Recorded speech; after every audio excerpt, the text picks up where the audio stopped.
Chapter 128. Not really. Deputy Director Yang looked like he was having a headache. This time not only you, but also Deputy Director Chin is also suspended. You go home first and wait for the results of the investigation before deciding what to do next. Su Qingsang's lips were pressed into a straight line, and a hint of depression flashed across her beautiful face. Since things had come to this, she could only accept the result calmly. Okay, I got it. I hope the hospital can take into account the actual situation and prove our doctor's innocence. Dr. Su, Deputy Director Yang. I'm not the only one who's worried about this. It's about all doctors. If it's our responsibility, we have to bear it. If it's not our responsibility, we won't bear the injustice. Seeing Deputy Director Yang's serious face, Su Qingsang's attitude was unprecedentedly firm. If this matter can't prove our innocence and get the right treatment, who would dare to look for a doctor in the future? Who would dare to trust a doctor? Who would dare to be a doctor? I got it. Deputy Director Yang nodded. Dr. Su, you can go back first. I see. Deputy Chief Yang nodded. Dr. Su, you can go back first. Su Qingsang saw Hu Jinyao rushing over when she came out of the hospital office. She didn't expect him to appear at this hour. Su Qingsang was stunned and looked at him blankly. For a moment she didn't know how to react. She didn't expect him to show up at this hour. Su Qingsang was stunned and looked at him blankly. For a moment she didn't know how to react. Hu Jinyao took a few steps forward and stood in front of her. He held her shoulders and looked at her from head to toe. Are you hurt? Are you hurt? I'm fine. Su Qingsang shook her head. Why are you here? I'm fine. Su Qingsang shook her head. Why are you here? As soon as the family members came to make a scene, there was news on Weibo. He was still in a meeting at that time. When he finished the meeting, the matter had become big and the police were involved. He saw Su Qingsang's photo on Weibo and was afraid that she would be hurt, so he rushed over so quickly. Something happened. Su Qingsang looked around and didn't want to tell him here. But it's fine now. You're really not hurt. No. Su Qingsang thought of Zhuo Hongqin. Senior was there and he blocked it for me. Speaking of this, Su Qingsang still felt very guilty. Senior seemed to be hurt a little badly. I was going to see him now. Hearing Su Qingsang mention Zhuo Hongqin, Hu Jinyao's mouth twitched. Sure. I'll go with you. I have to thank him for saving you. Zhuo Hongqin's injury was a bruise. He was also a doctor, so he found some ointment and applied it before returning to his office. When Su Qingsang and Hu Jinyao arrived, he had just sent one of his patients out. Qingsang, you're here? Zhuo Hongqin acted as if he didn't see Hu Jinyao beside him. I heard that someone from the hospital administration is looking for you. Are you all right? No. Su Qingsang shook her head. They just want me to rest at home for a few days. I'm fine. Why? Zhuo Hongqin frowned. I'm going to talk to my father now. Senior brother. Su Qingsang stopped him and said, it's normal for the hospital administration to deal with the situation like this. Speaking of which, I'll just take it as a break. But, Senior Marshal brother, thank you for saving me just now. But let's leave it at that. The family members were so emotional. As the hospital, they had to give the family members and the public an explanation. But. Chapter 129. I'm fine. Zhuo Hongqin's lower back was actually still aching, but he didn't want Su Qingsang to worry. It's just a small injury. Don't worry too much. That's good. Hu Jinyao stood at the back and watched the two of them express their concern for each other by saying that they were fine. He felt like his teeth were about to fall off. Sour, so sour. He stretched out his long arms and pulled Su Qingsang into his arms. He took a small step forward, blocking most of Su Qingsang's body, and looked at Zhuo Hongqin. I heard that you saved Qingsang? Thank you so much. How about this, it's almost lunchtime. Why don't I be the host and invite senior brother to join us for a meal? Su Qingsang also looked at Zhuo Hongqin. He had helped her, so she should treat him to a meal. Zhuo Hongqin looked at Hu Jinyao's hand on Su Qingsang's shoulder and felt that it was very painful. If he ate with them again, he was afraid that he wouldn't be able to eat. It's okay. I have a surgery in the afternoon. That's a pity. Hu Jinyao glanced at Su Qingsang as he spoke. Since you're not free, let's do it another day. Qingsang is also tired today. Why don't we go home and rest first? Okay. Su Qingsang nodded. I still have to go to the department to hand over my work. I'll go with you. Hu Jinyao put his arm around her waist. Let's go. We'll go now. Then we'll go first. Okay, goodbye. Goodbye, senior. It was Hu Jinyao who spoke. Before Su Qing-sang could raise her hand to wave, he had already turned around and led her to the direction of the elevator. Zhuo Hongchen looked at their backs with an obvious disappointment in his eyes. Why are you walking so fast? Su Qing-sang's demeanor was only maintained until they entered the elevator. I haven't finished talking to Senior. Hua Jinyao turned to look at her. Why do you have so much to say? You guys stay in the same hospital every day. Do you think you don't have enough time to talk? What are you talking about? Su Qing-sang felt defeated. Senior's surgery is on the 7th floor. Our obstetrics department is on the 4th floor. How can we talk every day? If he got busy, it would be hard to even see him, okay? Are you regretting it? Hua Jinyao moved closer to her, his face almost touching hers. Su Qing-sang took a step back. Hua Jinyao. Honey. Hua Jinyao put his arm around her waist. The person I want to talk to is me. I'm your husband. That's enough. Su Qing-sang grabbed his hand. There are surveillance cameras here. So what? Hua Jinyao didn't care at all. It just so happens that the whole hospital knows that you have a husband. It'll also make those male doctors stay away from you. When he spoke, he especially emphasized the word male doctor, which made Su Qing-sang want to laugh. Fortunately, the obstetrics and gynecology department in the hospital were all female doctors. If she were in another department, wouldn't Hua Jinyao ask her to quit working? She didn't want to talk to this guy anymore. She went back to her own department, gave some instructions and then left. She followed Hua Jinyao downstairs. Other than Zhang Mei's husband who had been taken away, there were other people outside. Those people were all watching and the banner was still there. Su Qing-sang saw it, and her mood became gloomy again. Hua Jinyao clearly felt the change in her mood. He reached out and held her hand tightly. Chapter 130. Su Qing-sang shook her head. The guilt and self-blame she felt yesterday had almost dissipated after Zhang Mei's family made such a scene. However, she still felt bad. She felt bad for Zhang Mei and for the baby girl who didn't have time to see the world. The bodies of the poor mother and daughter were still in the morgue. But her husband and her family didn't feel sad at all. Instead, they came here to make a scene. Honey. Hua Jinyao noticed that some of those people were looking at Su Qing-sang. He stretched out his hand and pulled her into his embrace. Su Qing-sang turned to look at him. The autumn sun was hot. His arms were strong and warm. He held her tightly in his arms, giving her a great sense of security. She felt safe until she got into the car. Honey, don't worry. It'll be fine. Hua Jinyao held Su Qing-sang's hand tightly with his free hand, silently supporting her. Su Qing-sang looked at him and nodded. Okay. Su Qing-sang was still in a bad mood when she got home. Hua Jinyao accompanied her into the room. Su Qing-sang sat in the rocking chair and looked out of the window. Seeing her like this, Hua Jinyao left the room. He went to get a glass of water and came back in. Then he sat down beside her. The rocking chair was big, but it was a little crowded for 2 people. Su Qing-sang didn't care about it. She took the glass from Hua Jinyao's hand and took a sip. I'm actually very sad. I didn't expect something like this to happen in the hospital today. What on earth happened? There was a lot of news on the internet. Hua Jinyao didn't believe it. He wanted to hear it from Su Qing-sang. Su Qing-sang told him what had happened. She started from the beginning, including how Zhang Mei fell, how she was sent to the hospital, and who she was with for the first time and the second time. After she finished, she sighed. I didn't expect that her family would come today after she jumped off the building yesterday. Hua Jinyao's face was serious. He pressed his lips into a straight line and looked at Su Qing-sang's side profile. Did you complete all the paperwork? Of course. Everything was signed. What was the reaction of Zhang Mei's family when she jumped off the building yesterday? I don't know. Su Qing-sang was so shocked by the sudden news that she didn't have time to pay attention to the family's reaction. The hospital only said to suspend you? It's a temporary suspension. We'll have to wait for the results. What's the worst that could happen? What could it be? It wasn't Hua Jinyao's conspiracy theory. He had a feeling that this matter wasn't as simple as it seemed. The worst result? Su Qing-sang thought for a moment and said, it's not to the extent of revoking my medical license. After all, we were not obviously at fault. But if the hospital is determined to sacrifice us to give the public an explanation, then they can only fire me. This was the worst possible outcome. Hua Jinyao nodded and said, it's not a big deal. As long as you have a medical license, it doesn't matter where you become a doctor.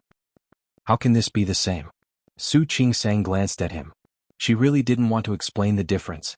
This was the first hospital she had interned in and the first hospital that had signed an employment contract with her. Her mentor was also here. She really didn't want to leave the first hospital. All right. It's different. Hua Jinyao took the cup from her hand and drank the rest of the water. You rest for a while. I'll order takeout. Okay. Sister Lu only came to cook at night. She didn't come in the morning or at noon. Hua Jinyao left the room and took the cup to the kitchen. He took out his phone and pressed a few numbers. Chapter 131. He didn't think it was that simple. Not to mention anything else, Su Qingsang had performed 2 surgeries with other people. Why was it that when the medical troublemakers came to make trouble, they decided that it was Su Qingsang? If there was no conspiracy, it would be fine. But if there was, Hua Jinyao's eyes were gloomy. Su Qingsang was easy to talk to, but he wasn't. He wouldn't accept the suspension for no reason. Those who dared to mess with him had to pay the price. He would never let these people bully Su Qingsang for no reason. As soon as he put down his phone, Su Qingsang came out. She had changed her clothes and seemed to have washed her face. The hair on her forehead was still a little wet. Every time she washed her face, her eyes would be covered with a layer of mist. She looked very charming. Hua Jinyao couldn't help but feel a little thirsty, but he knew it wasn't the right time. Why are you out? Did you order takeout? Not yet. The line is busy. Then let's go out to eat. Su Qingsang was still in a bad mood, but she wanted to go out for a walk. But don't you need to go to work? Will it delay your work if you come back like this? No. Hua Jinyao shook his head and said matter-of-factly, I just got a big order for my company, so the boss doesn't dare to make things difficult for me. I have a lot of free time now. If Hua Jinyao's assistant, Yang Wenchang, and his secretary, Zhang Yang, heard what Hua Jinyao said, they would probably vomit blood. Honey, it's good that you don't need to go to work. I happen to be free in the afternoon. I can accompany you. Su Qingsang looked at him. It would be a lie to say that she wasn't touched. She had always been alone. Even if she had a good friend like Shi Mingwan. But Shi Mingwan always had her own things and her own family. When she was with Wei Lenin, they could barely be considered together. Her relationship with Wei Lenin was average. They would only meet occasionally and eat out together. Since she got together with Hua Jinyao, she realized that when she had something on her mind, it felt much better to have someone to accompany her than to be alone. Especially when this man was on her side almost unconditionally. Honey. Hua Jinyao's face suddenly enlarged in front of her. Su Qingsang was startled and instinctively wanted to step back. Hua Jinyao reached out and wrapped his arms around her waist. He moved his face closer to hers. Staring at me like that, did you realize that your husband is the most handsome man in the universe? The little bit of emotion in Su Qingsang's heart disappeared without a trace because of his words. Raising her hand to push against his chest, she tried to put some distance between the two of them. I realize that you are invincible and thick-skinned in the universe. Hua Jinyao wasn't angry at all. Instead, he smiled and pulled her body closer to his. Honey, you finally admit that I'm the best in the world? Admit it? I admit that you are the most thick-skinned person in the world. Hua Jinyao kissed Su Qingsang's cheek. Honey, thank you for the compliment. Su Qingsang had lost her temper. She found that if she stayed with Hua Jinyao for a long time, her temper might become better and better. How could this person always be so frivolous? Li Qinshu signed a document and looked at the person in front of her. Her voice was very calm. How's it going? Everything has been done according to your instructions. The assistant in front of him stood there, not even daring to breathe loudly. Chapter 132. Li Qinshu really disliked Su Qingsang's existence, but as long as she didn't provoke her, she didn't mind living peacefully with him. If Su Qingsang couldn't see things clearly and kept thinking about things that didn't belong to her, then she could only ask Su Qingsang to stay away from the Su family. Otherwise, he would appear in front of her from time to time and cause her annoyance. Yes. The assistant nodded and quickly retreated. As soon as he left, Su Qinghui came in. Although Li Qinshu held the real power in the Li Corporation, Su Qinghui was the nominal president. This was also Li Qinshu's way of showing weakness and currying favor. She believed that she had done everything she could to help Su Qinghui. However, no matter how much she had done, Su Qinghui still didn't care about her. I think there's still a problem with the previous joint venture. Sure enough, he came to look for him only for official business and nothing else. Li Qinshu looked a little unhappy, but she quickly turned her attention to the document in his hand. After talking about business, she saw that Su Qinghui was in a hurry to leave. Li Qinshu stopped him. Anything else? Su Qinghui frowned. Obviously, he didn't want to spend even a minute with Li Qianxue. Li Qianxue gritted her teeth and thought of Su Qingsang. It was the child of the woman Su Qinghui loved the most. Su Qingsang seems to be in trouble recently. You, trouble? Su Qinghui frowned, but he soon calmed down. What kind of trouble? Little troublemaker. Li Qianxue stared at his face. Aren't you going to do something? What? Su Qinghui looked at her face. What do you want me to do? I thought you didn't like me caring about her? Li Qianxue felt like laughing. She stood up and walked around the table to Su Qinghui. I don't like it when you care about her. But you're just going to listen to me? I want you to love me. Why don't you? Su Qinghui avoided her hand and said expressionlessly, What are you trying to say? Li Qianxue's hand missed. She felt suffocated and withdrew her hand. Her voice was slightly cold. I don't want to say anything. I just wanted to tell you that Su Qingsang is in trouble. I'm done. I'm done. Li Qianxue nodded. Su Qinghui turned around and left without hesitation. She felt terrible and her heart was throbbing in pain. Su Qinghui, don't let me know that your indifference is just an excuse to protect her. If you don't do anything, I'll just ask Su Qingsang to leave Lin City. If you really dare to protect her, then I definitely won't let you off just like that. Su Qingsang and Huo Jinyao had lunch together. It was already the beginning of autumn, but the weather was still warm. Huo Jinyao held Su Qingsang's hand and got into the car. I'm free this afternoon. Do you want to go look at the car with me? There's no need for that, right? Of course. Huo Jinyao didn't give her a chance to refuse. You also said that there are times when your time doesn't match up with mine. It would be more convenient to buy a car. Seeing his persistence, Su Qingsang didn't know what to say. Don't push yourself too hard. Cars can take their time. I can take the subway too. Honey, are you feeling sorry for me? Honey, I'm so touched. Huo Jinyao reached out and held her in his arms. Honey, you're the best. You're the best. Chapter 133. She didn't feel bad for him. She just felt that there was no need to force it. After all, hundreds of thousands was not a small amount. Seeing her expression, Huo Jinyao suddenly smiled and leaned over, giving her a big kiss on the cheek. All right, honey, I know you care about me. But don't worry, your husband will work hard. Huo Jinyao. What should she say? She really didn't feel bad for him. His chest is very bright, he always smiles when he talks. A warm chest and a warm smile. Su Qingsang stayed in his arms, unable to say anything. Honey, don't worry. Whether it is a car or a house, I will give it to you through my own efforts. Honey, I'll definitely let you live a good life. I'll give you what others have. Su Qingsang was stunned for a moment.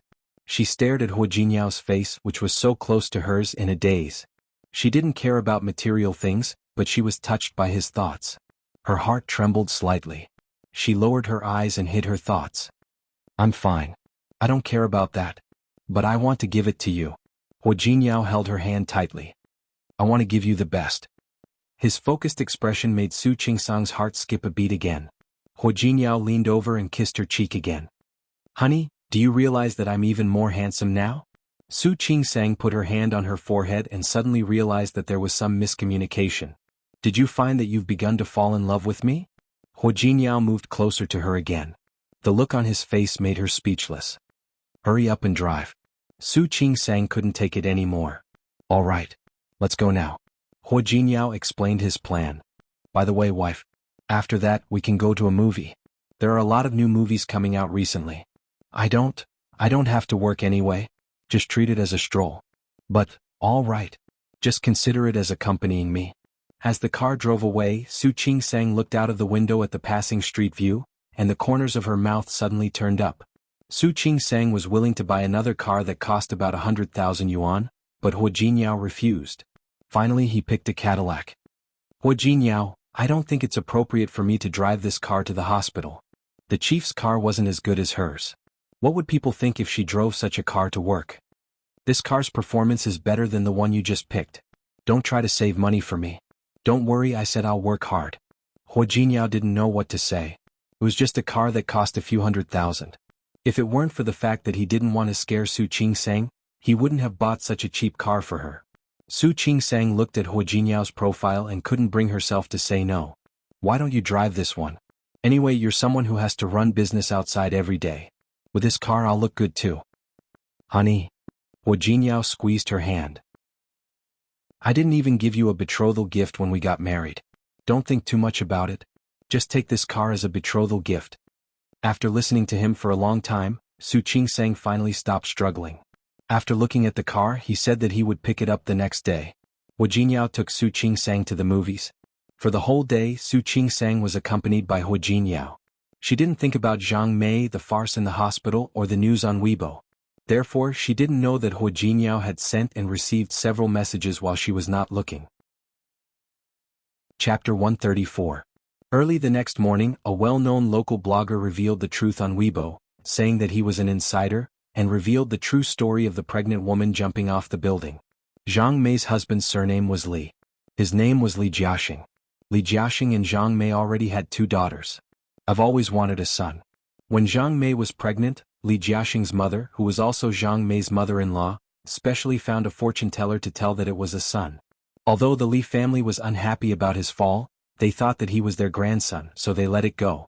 Who knew that when Zhang Mei went for a routine checkup last night, her mother-in-law happened to come and overheard the conversation of 2 other patients in the same room. They said that judging from Zhang Mei's belly, it should be a girl. They were just chatting casually, but Zhang Mei's grandmother took it to heart. The more she looked at Zhang Mei's belly, the more it looked like she was carrying a girl. The next morning, the more Zhang Mei's grandmother thought about it, the more suspicious she became. She went to ask another doctor who had examined Zhang Mei yesterday. She took Zhang Mei's ultrasound report and asked if it was a boy or a girl. Of course, the doctor refused to say. He only said that the hospital had a rule not to reveal the gender of the fetus. However, the more the doctor behaved like this, the more Zhang Mei's grandmother believed him. After she believed that Zhang Mei was pregnant with a girl, she didn't like Zhang Mei anymore. Especially when he thought that Zhang Mei would have to stay in the hospital to keep the baby safe. Not only would she have to spend money, but she would also be giving birth to a daughter. After thinking about it, she discussed it with Li Jiaxing and decided to let Zhang Mei induce labor. Zhang Mei refused. She had been pregnant for nearly 7 months. She refused to induce the labor just like that. In the end, she had an impulse with Li Jiaxing and Mrs. Li Du's mother pushed Zhang Mei in excitement.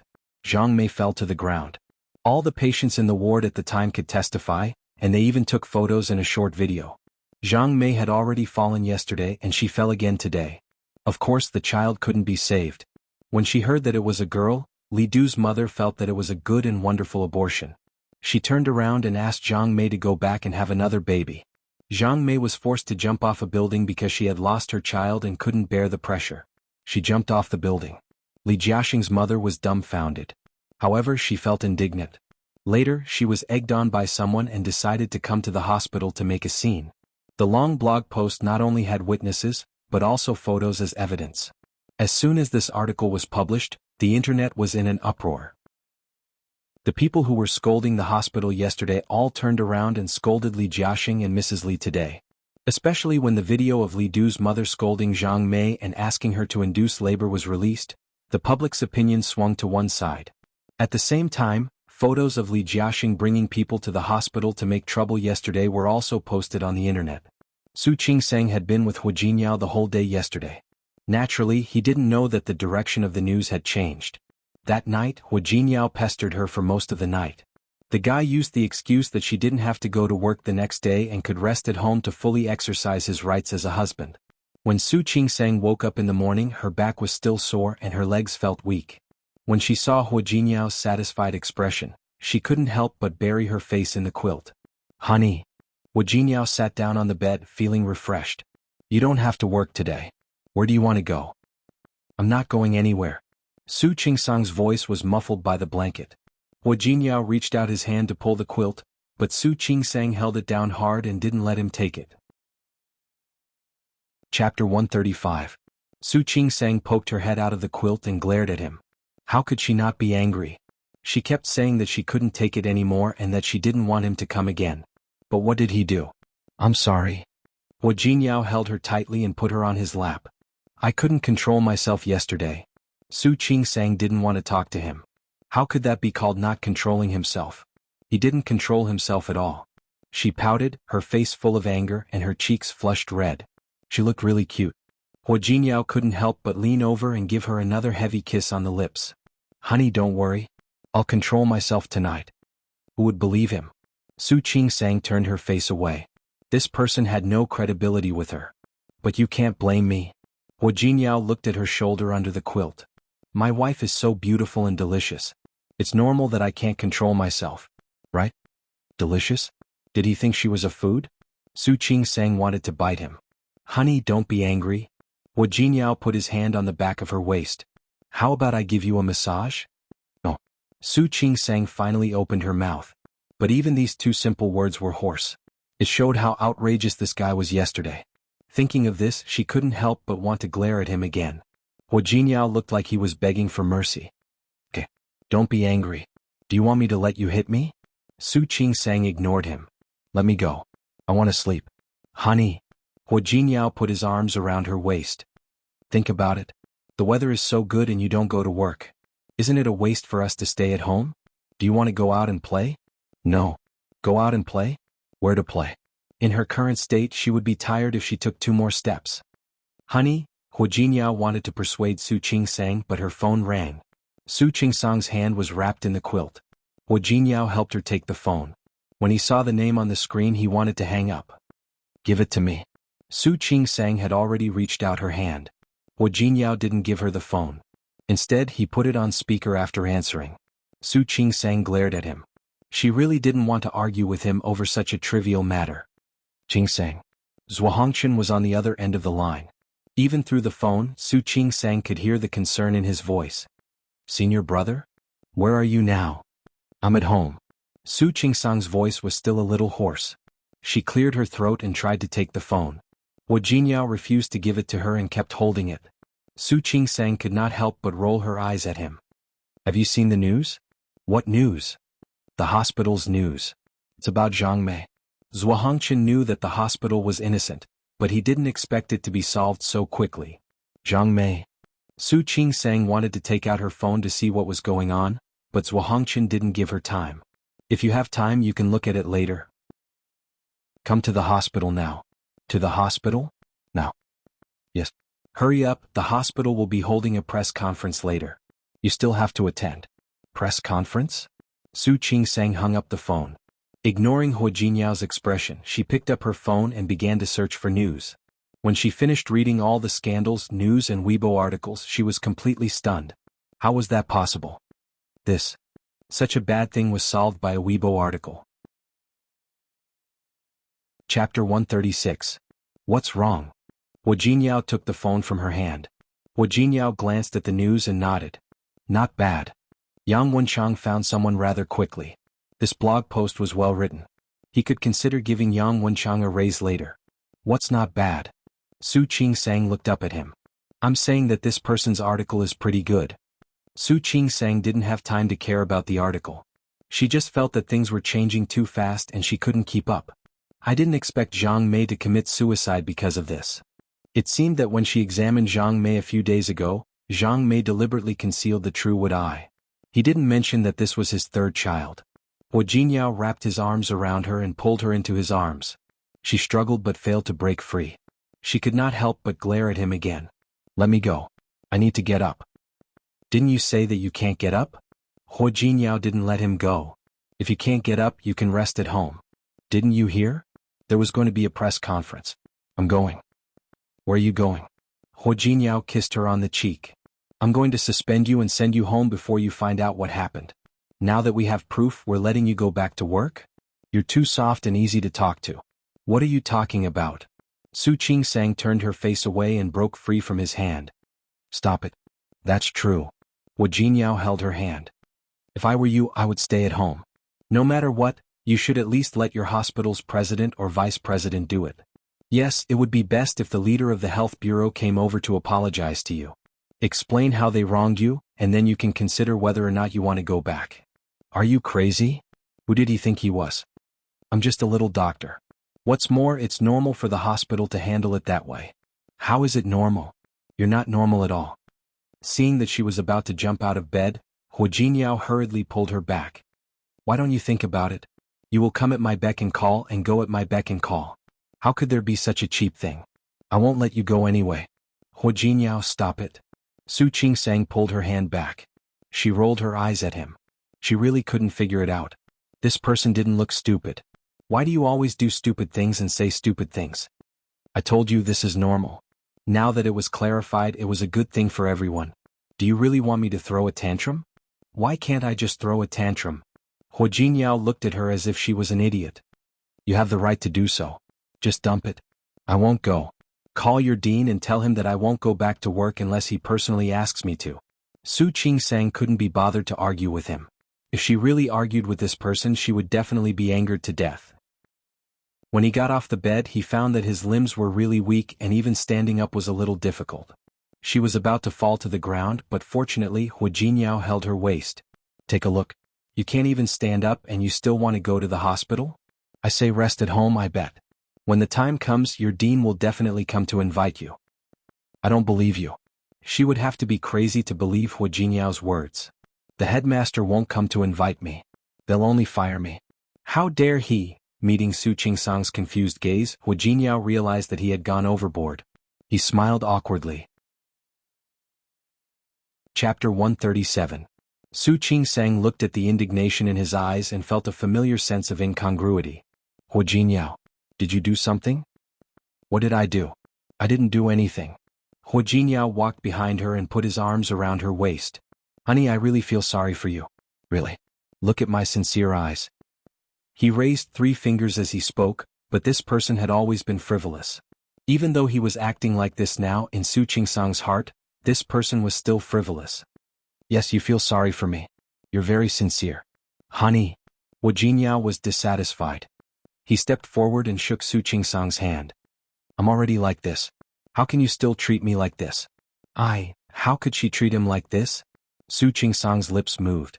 When she saw Hu Jingyao's childlike aggrieved expression, she sighed softly. She tiptoed and leaned over to kiss him on the cheek. Okay. Stop talking. I'm not aggrieved. Thank you for feeling sorry for me. Is that okay? She really wasn't aggrieved. With him standing in her shoes, she felt as if she didn't have any grievances at all. Hu Jingyao was satisfied and hugged Su Qingsang for a while. If you want to go, I won't object. But don't be too aggrieved. If they dare to make you angry, you don't have to do it. It just so happens that we're taking time off for our honeymoon. Stop it. What did he think the hospital was? He had already investigated everything. How could he let her be aggrieved? Do you want me to send you? No. Su Qingsang thought of something else. Didn't you say you're picking up the car today? Then don't send me. Just go pick up the car and finish the formalities. I promise to complete the task. Hu Jingyao saluted. Su Qingsang wanted to laugh again when she saw him like this. How could someone be like this? Such a big man living like a clown, really? After the news came out on Weibo this morning, the public opinion was one-sided. There were hundreds of thousands of shares and tens of millions of views. Under such circumstances, the hospital didn't need to be held responsible. However, the hospital still planned to hold a press conference to explain the situation clearly. Among them were the doctors who received the patient and the nurses who took care of the pregnant woman. There were also a group of people waiting. The reporters' questions basically revolved around whether the Chinese traditional medical hospital had dereliction of duty during the operation process. The hospital, which had all the necessary procedures and signatures, had produced sufficient evidence to prove the hospital's innocence. Finally, he pulled up the surveillance footage from the corridor. Although the video didn't show the conflict between Mrs. Li and Zhang Mei, they could still see Mrs. Li's expression and demeanor when she walked out of the ward. Coupled with the video prepared by the patient in the ward, the information provided in this video was more detailed than before. In the end, it could be proven that Zhang Mei's suicide was an accident. There was no operational error on the part of the hospital, and Zhang Mei's suicide had nothing to do with the hospital. Furthermore, Li Jiaxing's group of people had caused a ruckus in the hospital yesterday, causing an extremely bad influence. The hospital reserved the right to sue Li Jiaxing and his group. However, he also considered the actual situation. The other party had lost their loved ones and acted irrationally out of grief, so he forgave them. In other words, if the other party continued to cause trouble, the hospital would pursue the other party's responsibility. But if the other party didn't make a fuss, then he would let it go. The farce ended just like that. Chapter 138. Since it had nothing to do with the hospital, Su Qingsang's job was saved. The hospital agreed to let her rest at home for 2 days before coming back to work. Su Qingsang was very happy to have 2 more days off, but she was even happier that her innocence had been proven. Congratulations. Zhuahongshan had been waiting outside, waiting for the press conference to end. He congratulated Su Qingsang as soon as he saw her. "Thank you, senior." Su Qingsang was also very happy. "Thank you for helping me yesterday. How about I treat you to a meal today?" "We can't just treat Dr. Zhuo to a meal." Qin Xiaoyu also came over to join in the fun. "We should also have a share, right?" "That's right."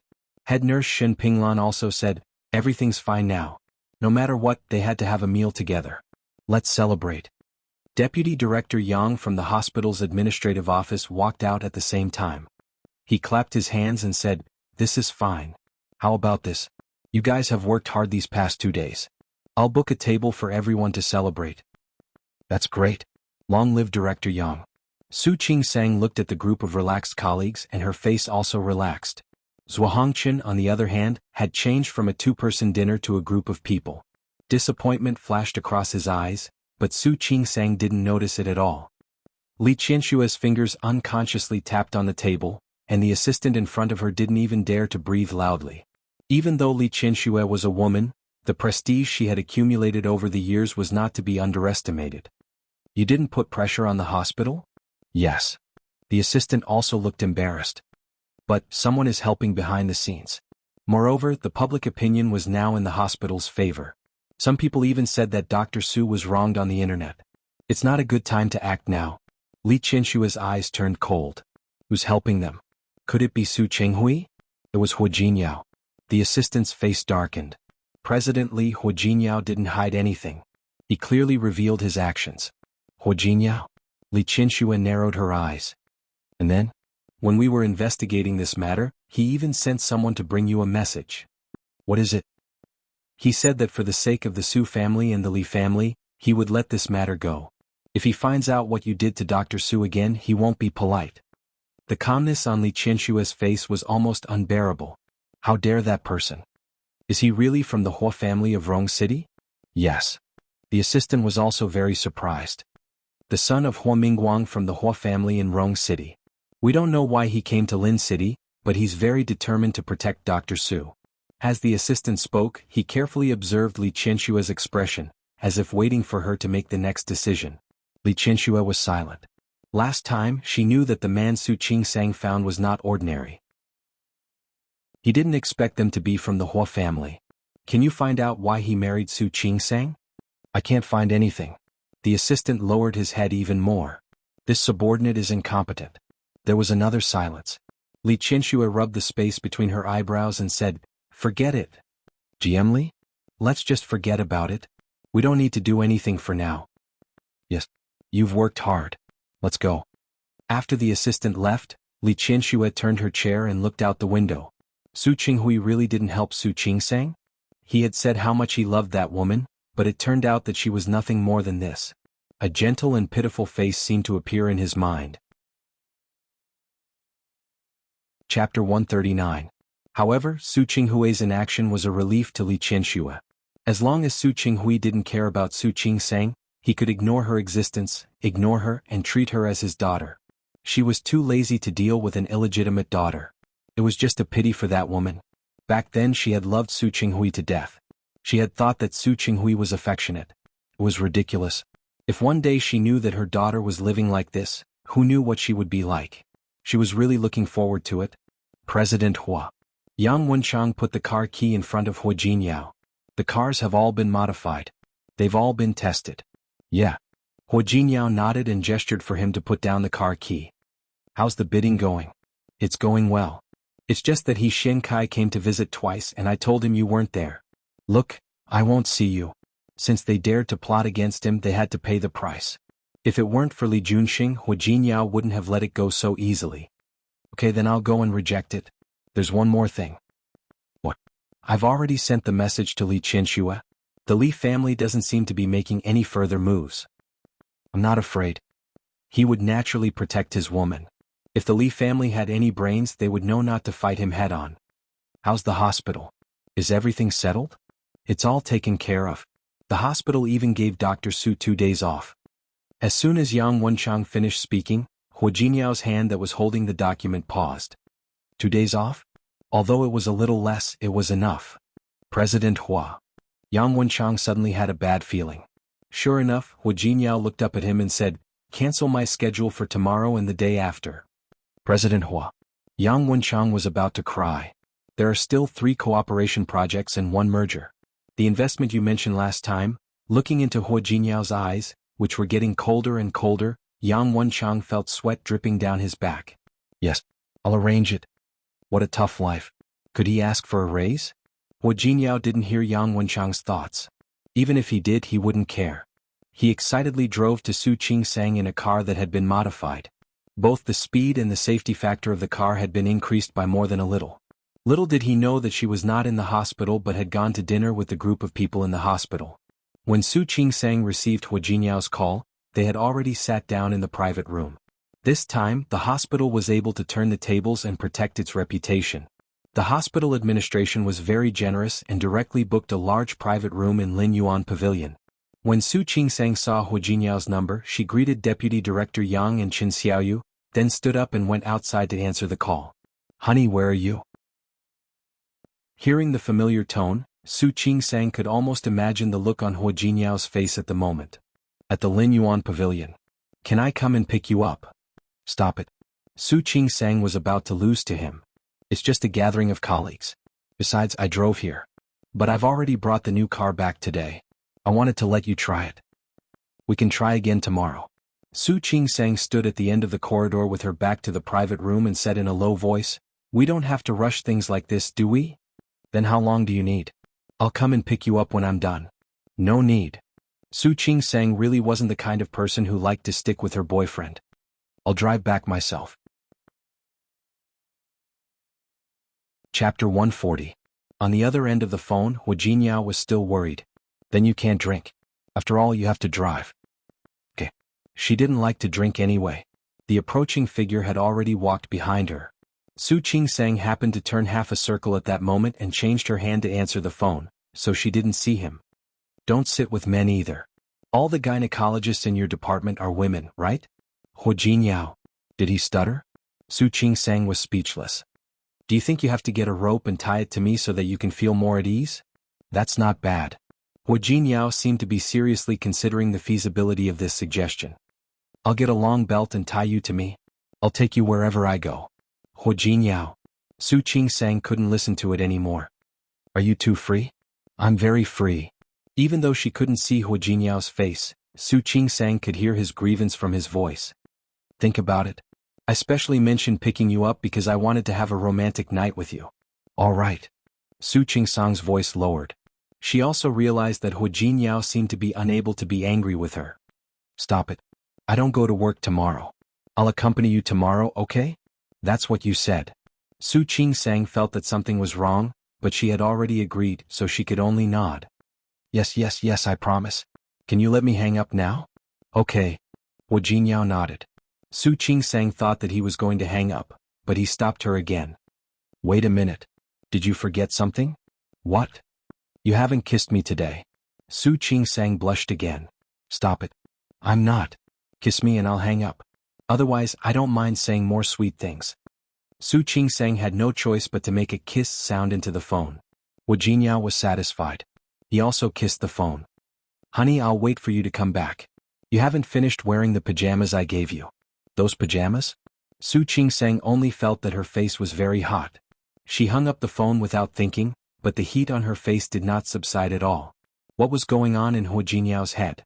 Su Qingsang turned around and was startled by the figure that suddenly appeared in front of her. She took a big step back. Su Qingsang took a few deep breaths and calmed herself down. She smiled at the man in front of her and nodded slightly. "Brother-in-law." Qiu Yanba didn't respond. He looked Su Qingsang up and down. It was natural that Su Qingsang was good-looking. Back in the Su family, no one had ever paid attention to Su Qingsang. As an illegitimate daughter, she was not liked or liked by others. Under the intentional indifference of Li Qianxue and Su Qinghui, Su Qingsang deliberately restrained herself. She was a person with almost no sense of existence in the Su family. However, the Su Qingsang who was on the phone just now was completely different from what he remembered. Her eyes were curved and her lips were curved into a smile. Even if he wasn't looking at her from below, he could still see the gentleness and shyness in her eyes. Qiu Yanba had also come out to answer the phone. However, after seeing Su Qingsang, He hung up the phone and just stood behind her. Su Qing-sang felt very uncomfortable under his gaze. She took a step back and smiled at him. "Brother-in-law, if there's nothing else, I'll go over first." She didn't say where she was going and she didn't think it was necessary to make it clear. Chapter 141. Su Qing-sang was stunned and looked up at Qiu Yanba. "Brother-in-law? I'm not married to your sister yet." Qiu Yanba suddenly said this sentence. Su Qing-sang was stunned for a moment. And then? "I'm not your brother-in-law yet." His words surprised Su Qing-sang even more. She frowned. She didn't understand what Qiu Yanba meant.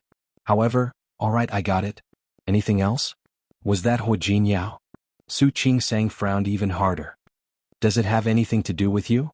Qiu Yanba looked at the guarded look in Su Qing-sang's eyes, which were completely different from when he was facing Hu Jinyao. He couldn't help but purse his lips into a straight line. "It has something to do with me." The Hua family had come to Lin City to expand their territory.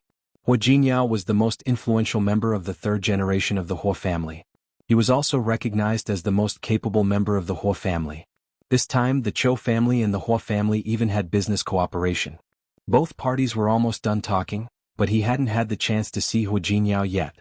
In fact, he was also beginning to wonder if Su Qing-sang knew about Hu Jinyao's true identity.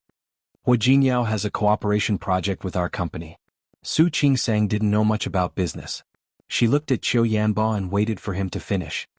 "This cooperation project is worth more than 1 billion. The profits generated every year are not to be underestimated. Even our enemies don't have the ability to take them all in one go. Every company would only have a certain amount of cash flow. To get such a big cooperation, one must have the capability." "What are you trying to say? Showing off how much money they made this time?" "I want to say, for Hu Jinyao's company to be able to do such a high level of cooperation, it was all thanks to him. Aren't you curious about Hu Jinyao's identity?" The first thing that came to her mind was the scene where Hu Jinyao said that he would buy her a car. His money seemed to come easily. She knew from the beginning that Hu Jinyao didn't look like a person who would worry about money. And him. Sensing that Qiu Yanba was still looking at her, she put away the puzzled expression on her face and looked calm. "I'm not curious. You already told me." This time it was Qiu Yanba's turn to be stunned. He looked at Su Qing-sang as if trying to figure out if she was telling the truth. "He really told you everything? Is there a problem?" Su Qing-sang didn't like Qiu Yanba's attitude. She didn't want to stay with this future brother-in-law. She turned to leave, but Qiu Yanba stood in front of her and blocked her way. "You seem to be very afraid of me? Why should I be afraid of you? Every time you see me, you look like you can't wait to escape." "You're wrong. That's not fear." Su Qing-sang corrected herself. "I just don't want people to misunderstand. Brother-in-law, don't forget. You are the one who is going to marry my sister." Qiu Yanbo raised his eyebrows and looked at the side of Su Qing-sang, which was completely different from usual, with a flash of interest in his eyes. "Yes. If you don't want me to misunderstand, what if I don't want to marry your sister?" Su Qing-sang was a little scared for a moment, but he took a step forward and said, "If I don't want to marry your sister, what will you do?" "That's your business." Su Qing-sang had never liked to get involved in the affairs of the other members of the Su family. "It has nothing to do with me." "Then what if I wanted to have something to do with you?" Su Qing-sang looked at Qiu Yanba's suddenly enlarged face and was slightly stunned. "Brother-in-law, you must be joking. What's between you and my sister have nothing to do with me. Besides, brother-in-law, don't forget that I am married now." She was married. She had a husband. She was no longer the illegitimate daughter who had no one to rely on. Chapter 142. "I have something to do. Excuse me." She didn't want to face Qiu Yanba again. Su Qing-sang bowed, turned around and went back to her private room.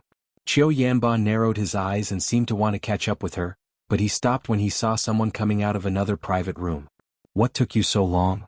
Su Qing-sang was teased as soon as she entered the room. "It must be my dear husband calling. Iske, newlyweds are so lovey-dovey. They see each other every day but they're still so clingy." "That's right. Looking at these young people, we're so envious." Su Qing-sang blushed and felt very uncomfortable looking at these people. Zhuo Hongchen looked at the redness on her face and felt a suffocating pain in his heart. He was the one who met her first. He was the one who liked her first. But he was a step too late. How could he not be angry? Su Qing-sang didn't know what was going on.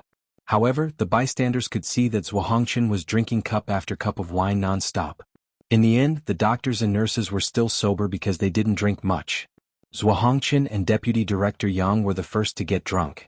Su Qingsang wanted to suggest sending Zhuo Hongchen home, but it wasn't on the way, so another colleague sent him. She sent the other two nurses home on the way. When she got home, Hu Jinyao was already back. Not only was he back, but he had also taken a shower and was sitting on the bed playing games on his phone. "Honey, you're back." Hu Jinyao threw his phone aside, got out of bed, walked over and hugged Su Qingsang. "Did you drink? Why do you smell like alcohol?" "No. Someone else drank it and the smell got on me." "Really?"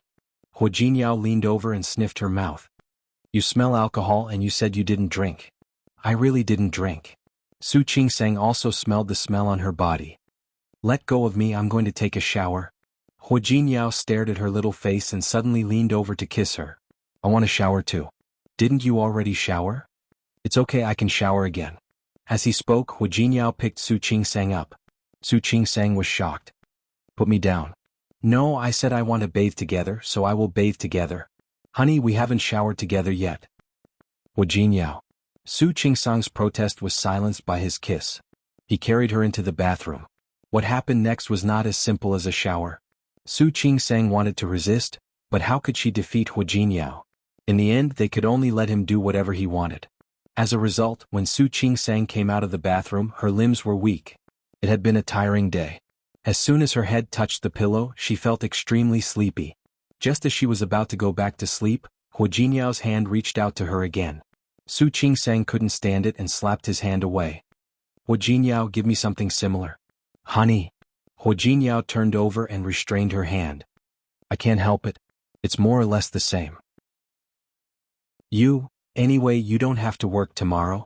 Isn't it great?" She didn't go to work, but she didn't want to spend all her time in bed, okay? His phone suddenly rang. Hu Jinyao paused. He didn't want to answer it.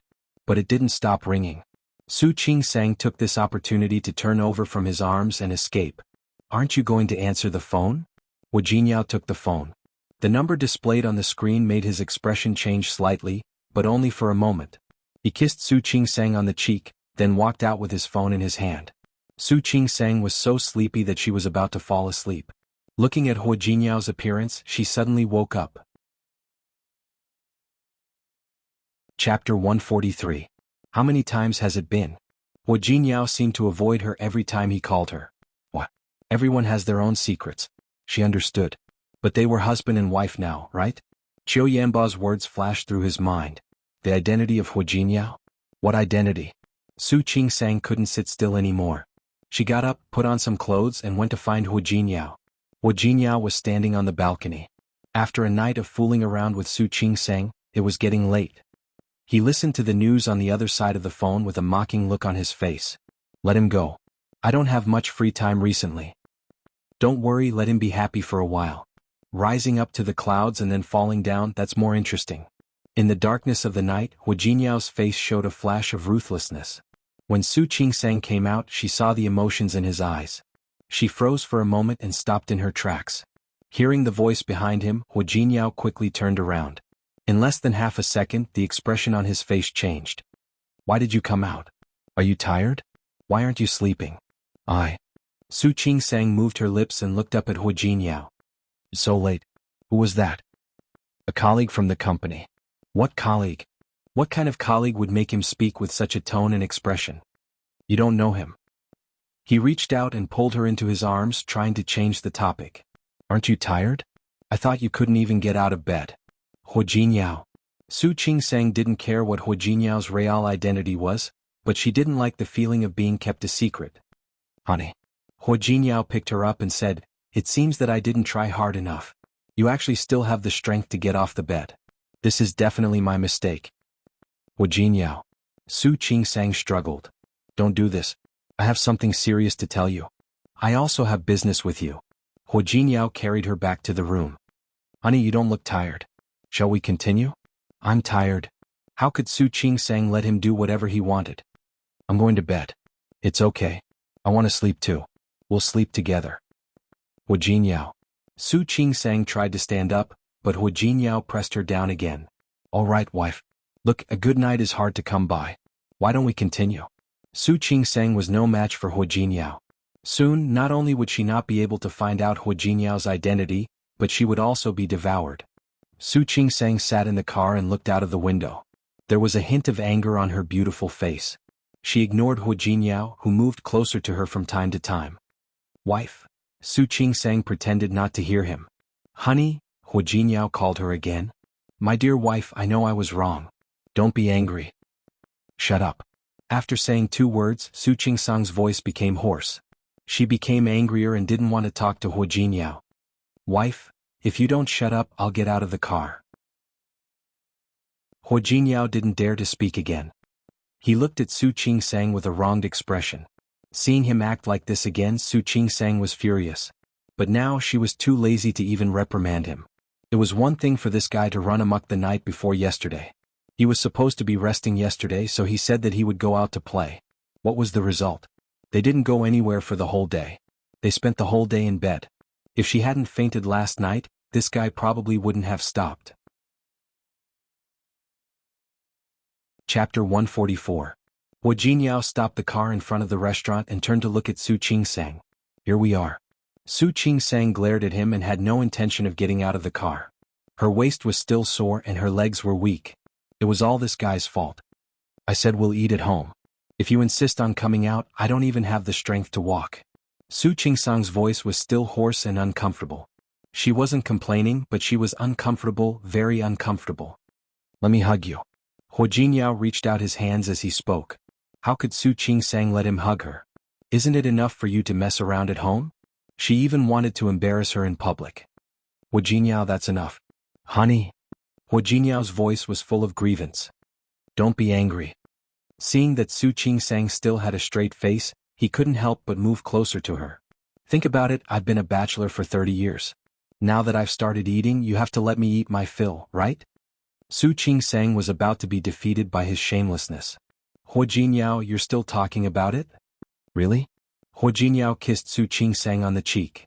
Besides, my wife is so beautiful, so gentle, so generous, has a good figure, good skin, and so passionate, and… Hu Jiniao, shut up. Su Qingsang's neck was red. She really couldn't listen to him anymore. Stop talking. Why don't you let me say it? Hu Jiniao blinked his starry eyes and said, my wife has always been very passionate and… He whispered the last few words into Su Qingsang's ear. Su Qingsang was embarrassed. That's enough. So you see, honey, you really can't blame me. You can only blame yourself for being too perfect. So how could I possibly endure it? Looking at his rascally face and his string of sweet nothings, Su Qingsang couldn't get angry no matter how angry she was. But she had to teach him a lesson. There's no next time. I will try my best. It was impossible not to have a next time. However, he said, honey, the most I can promise you is that I will control myself in the future. You can only do it once a day in the future. It was better to make a promise first. Su Qingsang realized that she had indulged Hu Jiniao too much. Really? Hu Jiniao's face suddenly changed. Honey, you won't be so cruel to me, will you? How about once a week? Hu Jiniao's face fell completely. Honey, I really know I was wrong. You don't have to punish me, do you? If you say it again, it will be once a month. Su Qingsang looked as if there was no room for negotiation. Hu Jiniao looked as if he had nothing left to live for. Honey, I've been wrong for the past 2 days. I promise I will be more careful next time, but this punishment is really too heavy. You can't do this or someone will die. Is that so? I can't tell. Su Qingsang opened the door and got out of the car. Although she was still a little uncomfortable, she was in a much better mood. Wife? Hu Jiniao was still following behind Su Qingsang, trying hard to persuade her. Su Qingsang pretended not to hear him. Listening to Hu Jiniao's nonsense and sweet nothings from time to time, the smile on her lips grew wider. Qiu Yanba, who had just parked the car and got out of the car in the distance, saw Su Qingsang's expression from afar. It was the complete opposite of the sharpness and alienation she showed in front of him. Su Qingsang, who was standing in front of him, looked like a little woman who was spoiled and loved by everyone. Chapter 145. At the other end of the car, Su Peijing got out. She didn't see Su Qingsang. Seeing Qiu Yanba standing there in a daze, she followed his gaze to the entrance. What's wrong? Nothing. Qiu Yanba retracted his gaze. Why did you come to Chowan Courtyard for dinner today? I heard that they just changed a chef. It's the former imperial chef's successor. Su Peijian hooked her hand around Qiu Yanba's arm. Qiu Yanba looked at her soft hand on his arm and didn't pull his hand away. The two of them entered Chowan Courtyard. The dining areas were all independent small courtyards. Once you entered the door, you wouldn't know who was here unless you had the intention to ask around. By the way, I heard that your company has a big cooperation project to discuss recently? How is it? Almost. Qiu Yanba thought of Hu Jinyao and what he saw just now. His brows furrowed slightly. Su Peijian didn't see it.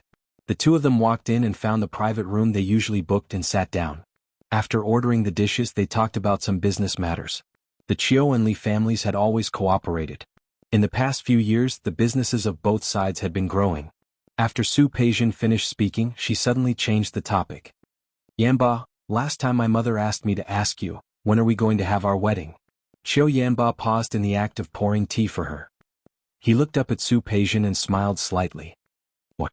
You're starting to hate getting married too? Can't I? Su Peijian's beautiful face was a little arrogant. We've been engaged for so long. Don't you want to get married earlier? A wedding is just a formality. Qiu Yanbo retracted his hand and poured tea into his cup. He picked it up and took a sip, a faint smile on his face. We're not that different from getting married now. Of course there's a difference, Su Peijian said coquettishly. Su Qingsang is already married and I'm older than her. It's just a few days older. Qiu Yanba looked down and thought of Su Qingsang's smiling face when she was with Hu Jinyao. He actually felt his throat tighten. Not to mention that you don't like to be compared to her. Why are you talking about her again? I don't want to be compared to her. In her heart, Su Qingsang wasn't worthy of being mentioned in the same breath as her. However, he said, I'm just a little upset. Last time, when he told Li Qianxue about Su Yusin, he wanted Li Qianxue to deal with Su Qingsang. He didn't expect Su Qingsang to have someone protecting her. She didn't know what was wrong with that Hu Jinyao. He was bewildered by Su Qingsang. Li Qianxue also told her that she had failed this time. As long as Su Qingsang wasn't a threat to the Su family, they didn't need to pay attention to her. Since Li Qianxue had said so, Su Peijian naturally wouldn't argue with an illegitimate daughter. What's wrong? Qiu Yanba pretended to ask casually. Did her marriage offend you too? Yes. You've provoked me. Su Peijian didn't mind showing her spoiled side in front of Qiu Yanba. You should know who the man she married is.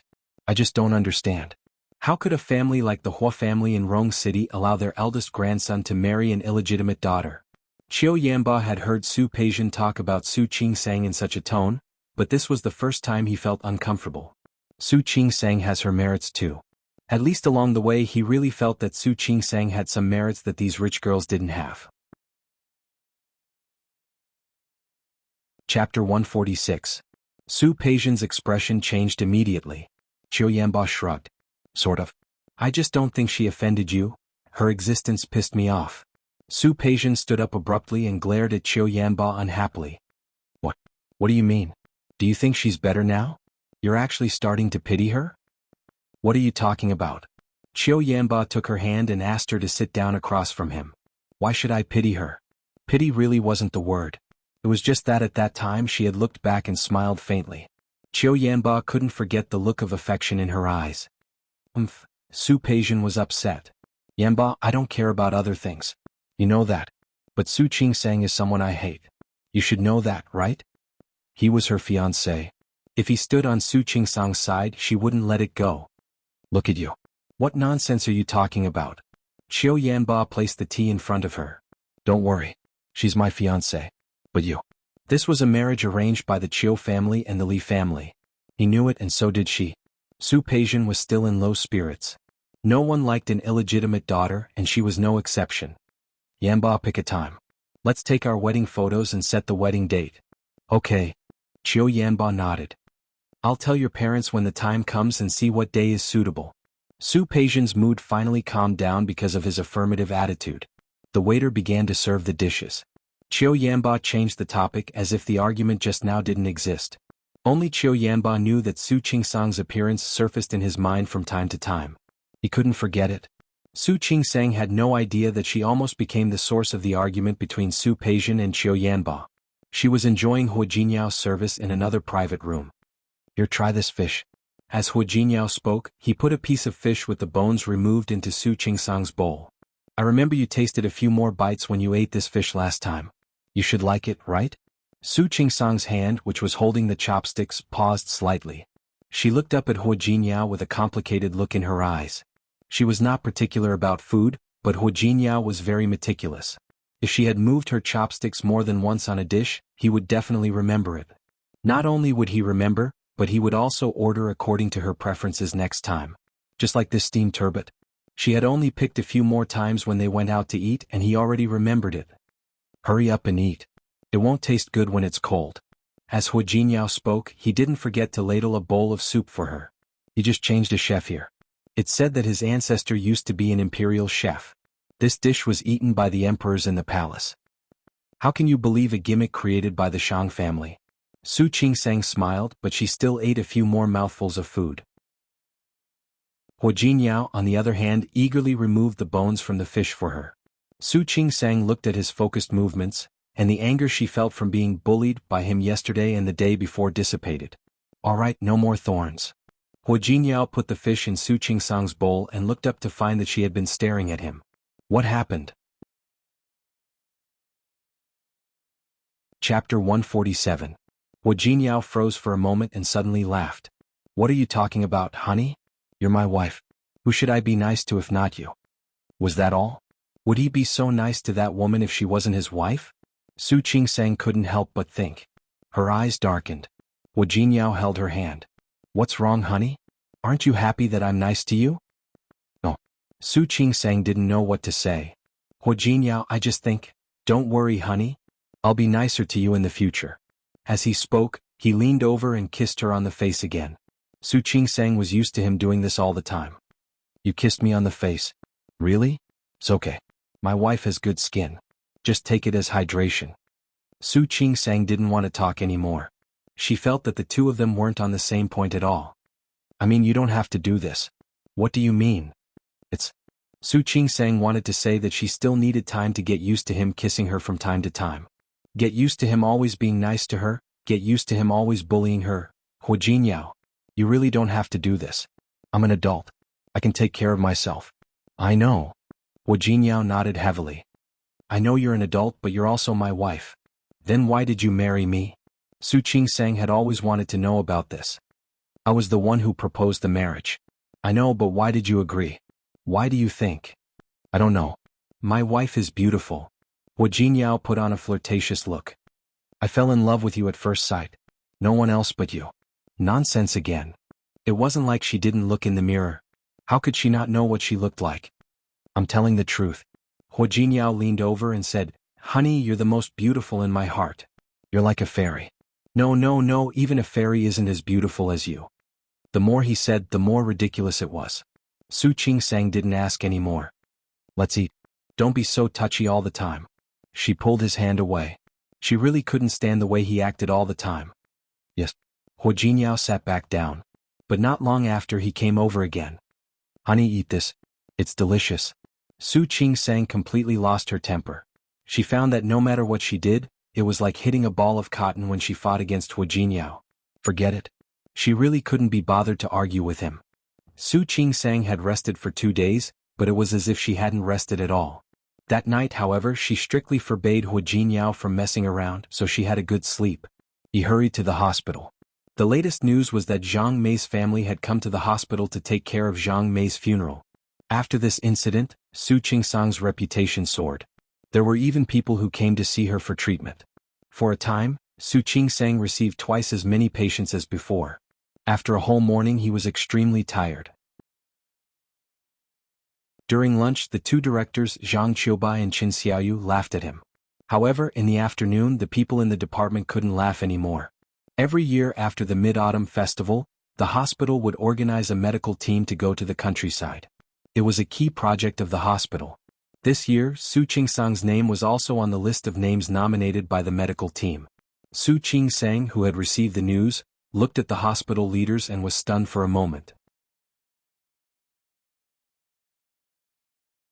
Chapter 148. Yes. Deputy Director Li, who was in charge of the daily work, smiled kindly. This time we will also be going to the countryside in H Province, Qingyuan County, which is about 200 kilometers away from Lin City. The environment there is indeed more difficult. But I believe that our comrades are all good comrades and will overcome all difficulties. Su Qingsang didn't care. No matter how difficult Qingyuan County was, it couldn't be worse than the doctors going to Africa, right? Okay. I will send a copy of the specific departure time and itinerary to your email. The precautions and things to be prepared will also be explained in the email. If there is anything that you don't understand, you can come to me at any time. The meeting was simple and clear. It ended quickly. Su Qingsang was a little absent-minded. In the past, she didn't think much of it if she was going to the countryside, but now, Huo Jinyao's face flashed in her mind. If that guy knew that she was going to leave Lin City for a while, he would probably be unhappy, wouldn't he? Su Qingsang didn't realize that she seemed to understand Huo Jinyao's preferences more and more, and she could understand his feelings more and more. What? Huo Jinyao stared at Su Qingsang. You're going to the countryside? Yes. Su Qingsang looked at Huo Jinyao, not sure if he would be unhappy to hear the news. How long will you be gone for? About 20 days. This time, not only Qingyuan County, but also several towns under Qingyuan County. She looked at the itinerary and found that it was very tight. So long? Huo Jinyao's expression suddenly changed. He reached out and circled her in his arms, pressing his chin against her neck. Can you not go? No. Su Qingsang shook her head. This is the decision of the hospital. I have no reason not to go. Just say that you have something to do at home? Huo Jinyao. Could he stop fooling around? Her work was a very serious matter. Why did it seem like a game when it came to him? Wife. Huo Jinyao tightened his arms around her waist. Think about it. You have to go for 20 days. 20 days. Doesn't that mean that I can't hug you to sleep for 20 days? Huo Jinyao. Su Qingsang couldn't listen to it anymore. Can't you think about anything else other than this? How can I think about that? Huo Jinyao looked aggrieved. We are newlyweds. As he spoke, he pressed her down on the sofa, and his hands began to move. Honey, I can't bear for you to leave. Don't go to the countryside. Don't go to the countryside. Just ask for leave. Su Qingsang removed his hand, pushed him away and sat up. Su Qingsang took his hands away and sat up. I'm going to check the weather in Qingyuan. Also, what should I bring? Next week. Huo Jinyao stood up and followed her. Isn't it next week? Well, I is. Do you want me to help you? Do. Huaz? Su Qingsang knew him too well.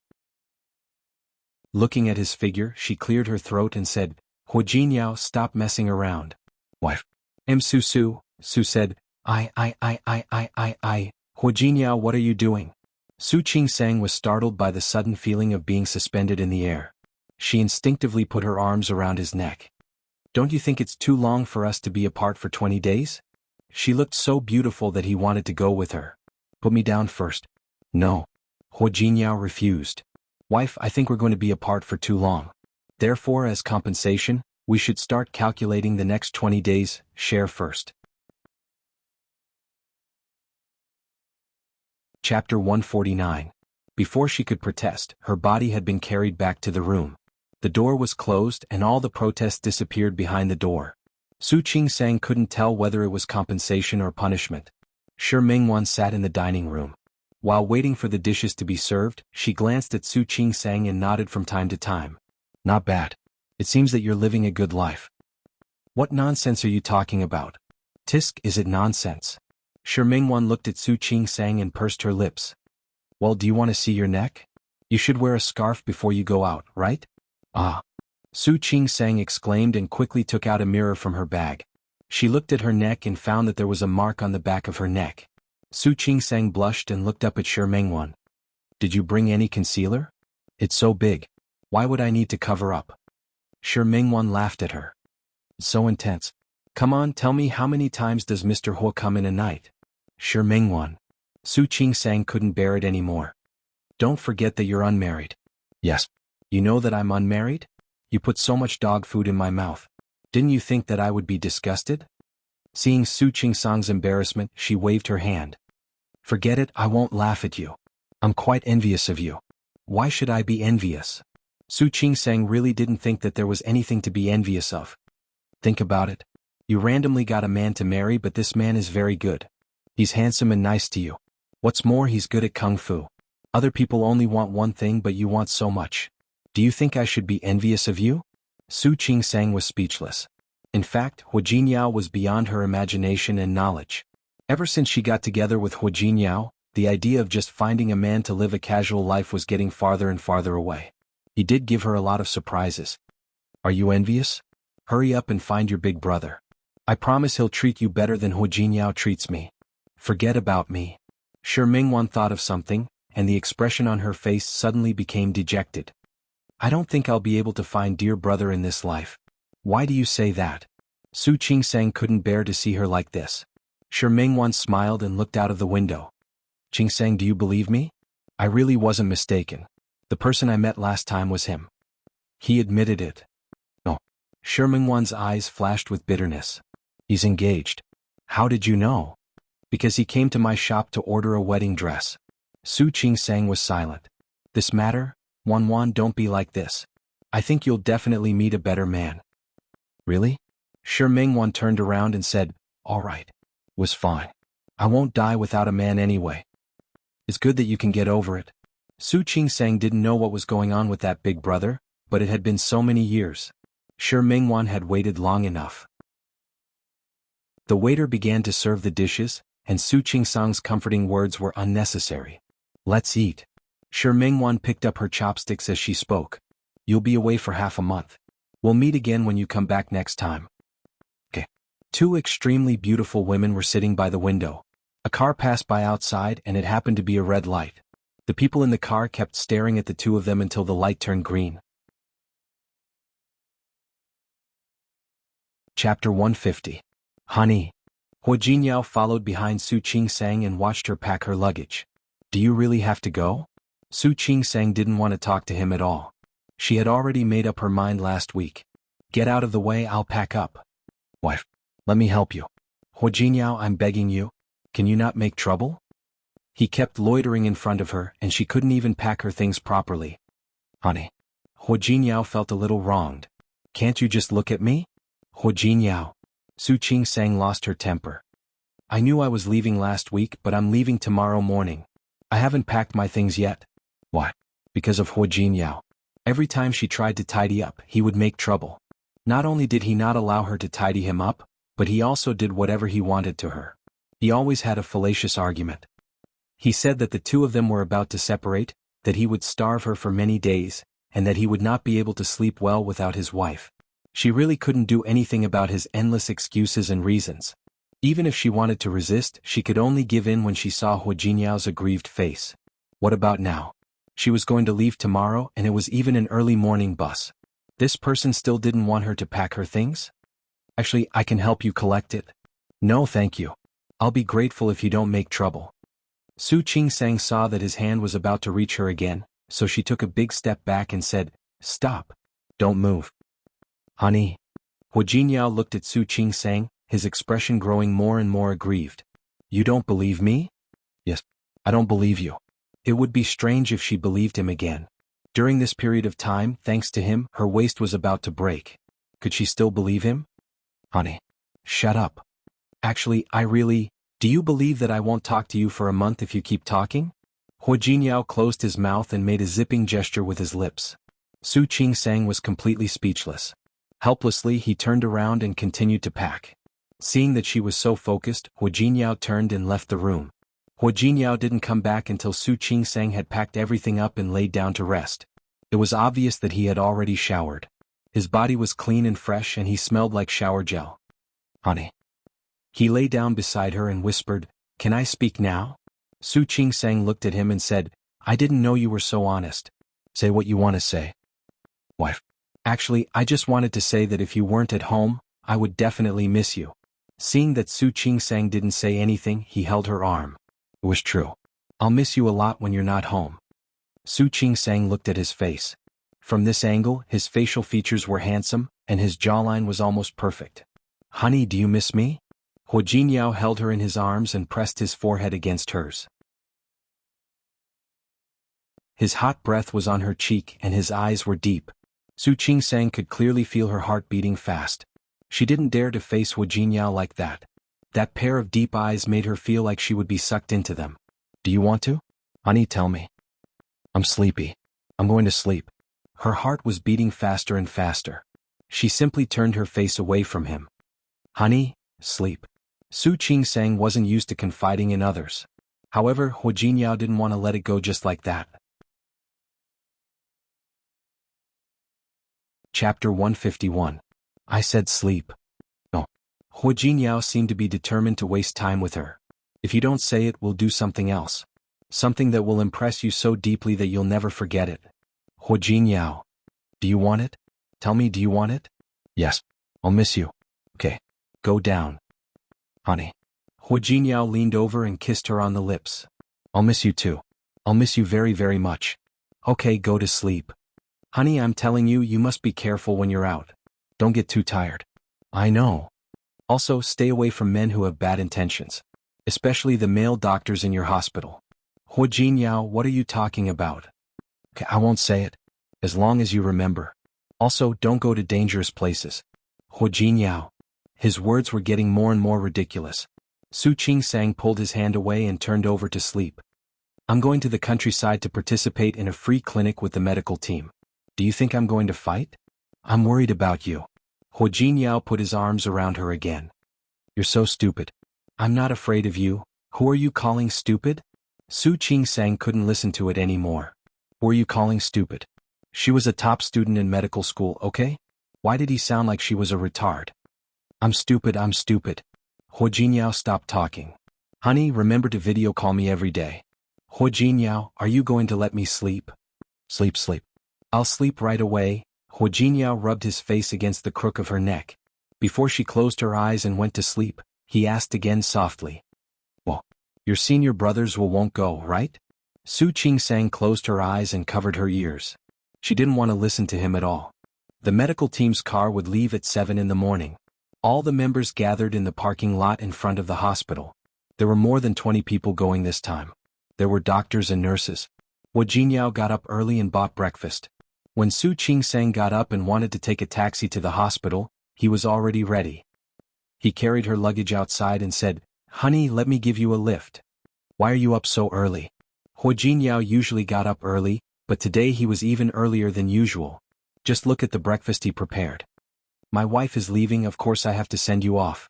Su Qingsang couldn't help but feel touched. Looking at Hu Jinyao, she spoke from the bottom of her heart for the first time. Hu Jinyao, thank you. Wife, you are my wife. There's no need to thank me. After a quick breakfast, they got into the car together. By the time they arrived at the parking lot, nearly half of the crowd had already arrived. Hu Jinyao opened the trunk. She found that, in addition to her luggage, he had also bought her some snacks, water, and fruits. Honey, take this with you to eat on the road. Su Qingsang looked at the bag and knew that the store wouldn't open so early.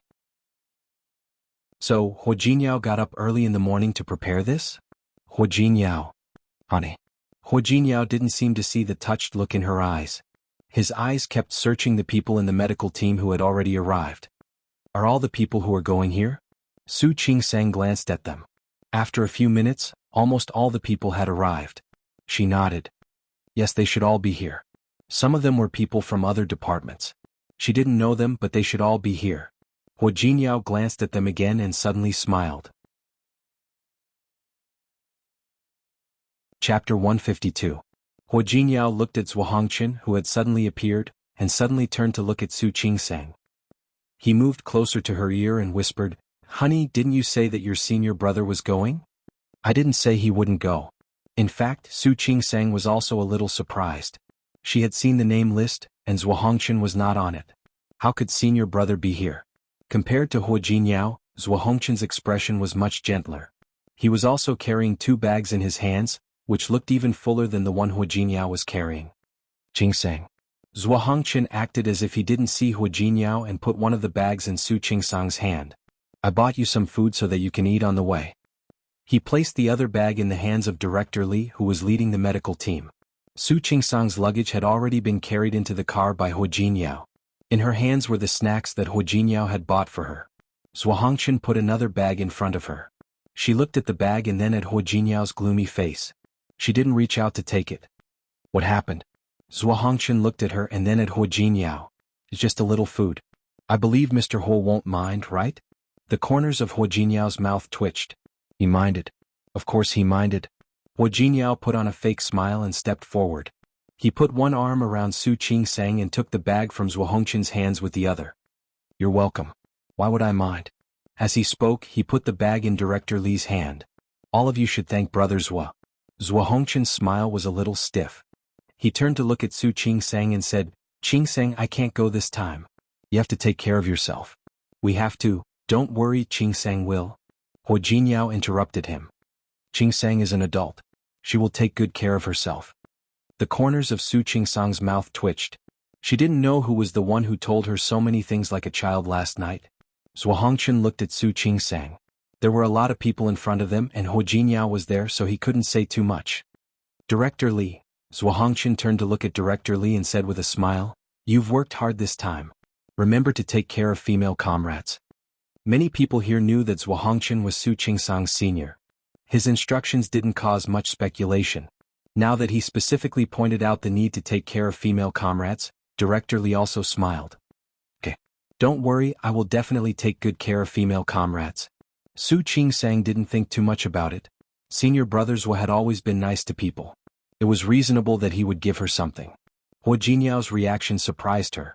This guy was like a hedgehog every time he saw her close to another man. She was truly helpless.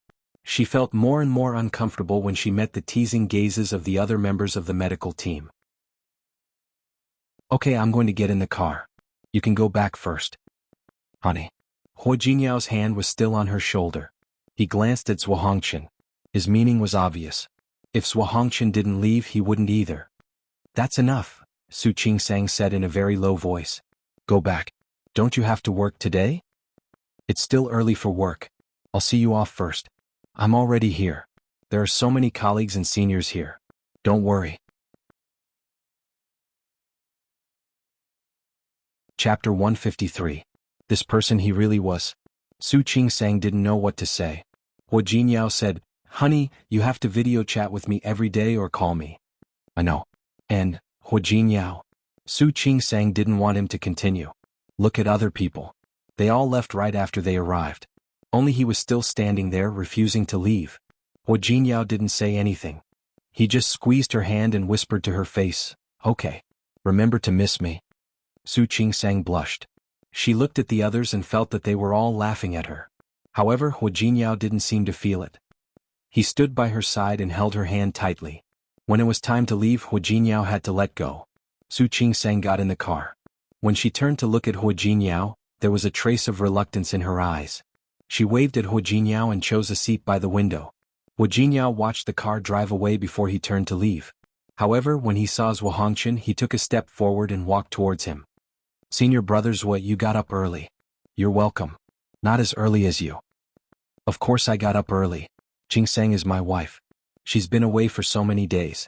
Of course I have to see her off. Zhuo Hongchen looked at Hua Jinyao and frowned. Are you proud? Not really. Hua Jinyao shook his head. I'm just glad. Zhuo Hongchen didn't need to say the rest. Hua Jinyao was glad that he appeared at the right time and got Su Qingsang. I hope you can always be glad. I will. Thank you. After saying this, Hua Jinyao turned and walked to his car. However, he didn't go to the company. An hour later, his car appeared at the airport. Zhang Yang and Yang Wenchang were already waiting at the airport. Mr. Hua. Yes.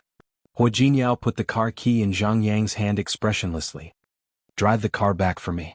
Let Wenchang go with me this time. Yes. Zhang Yang nodded. Don't worry, Mr. Hua. I've arranged everything. Yes. Hua Jinyao nodded and looked at Yang Wenchang. Let's go. After being away for so long, it's time to meet those people. Yes, sir.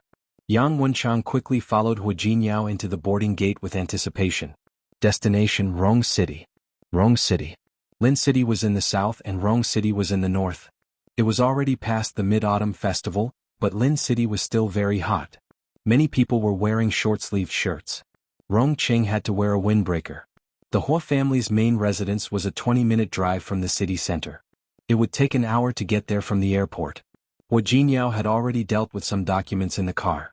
When they arrived at the Hua Manor, he asked Yang Wenchang to return to the company first. He got out of the car and entered the house. Second young master, you're back? As soon as he entered the door, a servant greeted him and took the coat from his hands. Yes. Hu Jinyao nodded and glanced at the living room. The servant said, "Sir has gone to the company. Madam had an appointment in the morning, so she went out. Old master is upstairs in the study. He heard you coming back just now and asked you to go up first." "Got it." Hu Jinyao waved his hands and was about to go upstairs. However, a figure came down from upstairs first. The servant looked at Hu Jinyao and wanted to say something, but stopped on second thought. That person was obviously the person she didn't have time to tell just now. "You can leave." Hu Jinyao looked at the person expressionlessly. The servant took the coat and left. Chapter 154. TSK. Finally willing to come back? I thought you were going to die in Lin City and never come back. Hu Yifan, the eldest son of Hu Jinyao's uncle, Hu Mingliang. Hu Mingliang's family did not usually live in the Hu family's main residence. It was rare for him to appear here. Hu Jinyao's grandfather, Hu Yangping, had 3 children. The eldest, Hu Mingguang, was Hu Jinyao's father. The second son, Hu Mingliang, had 2 sons, Hu Yifan and Hu Yang.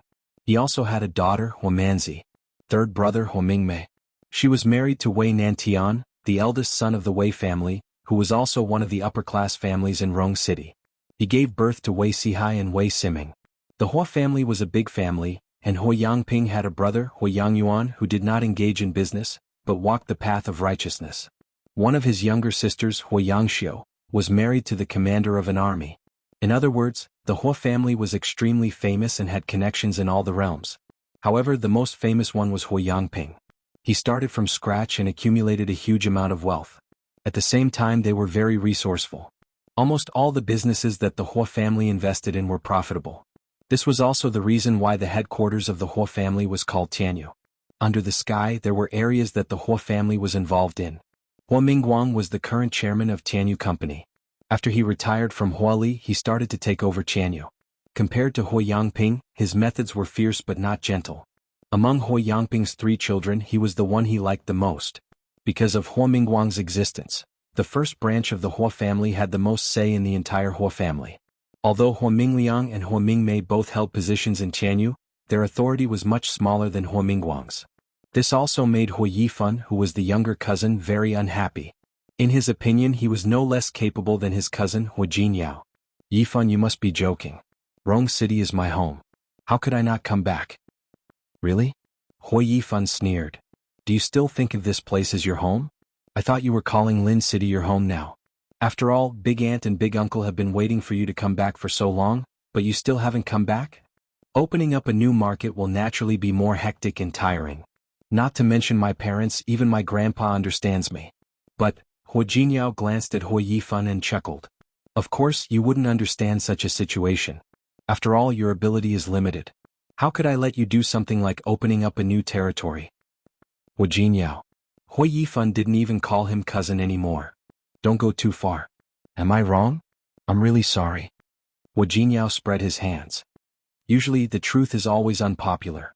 Excuse me, I still have to go up and look for Grandpa."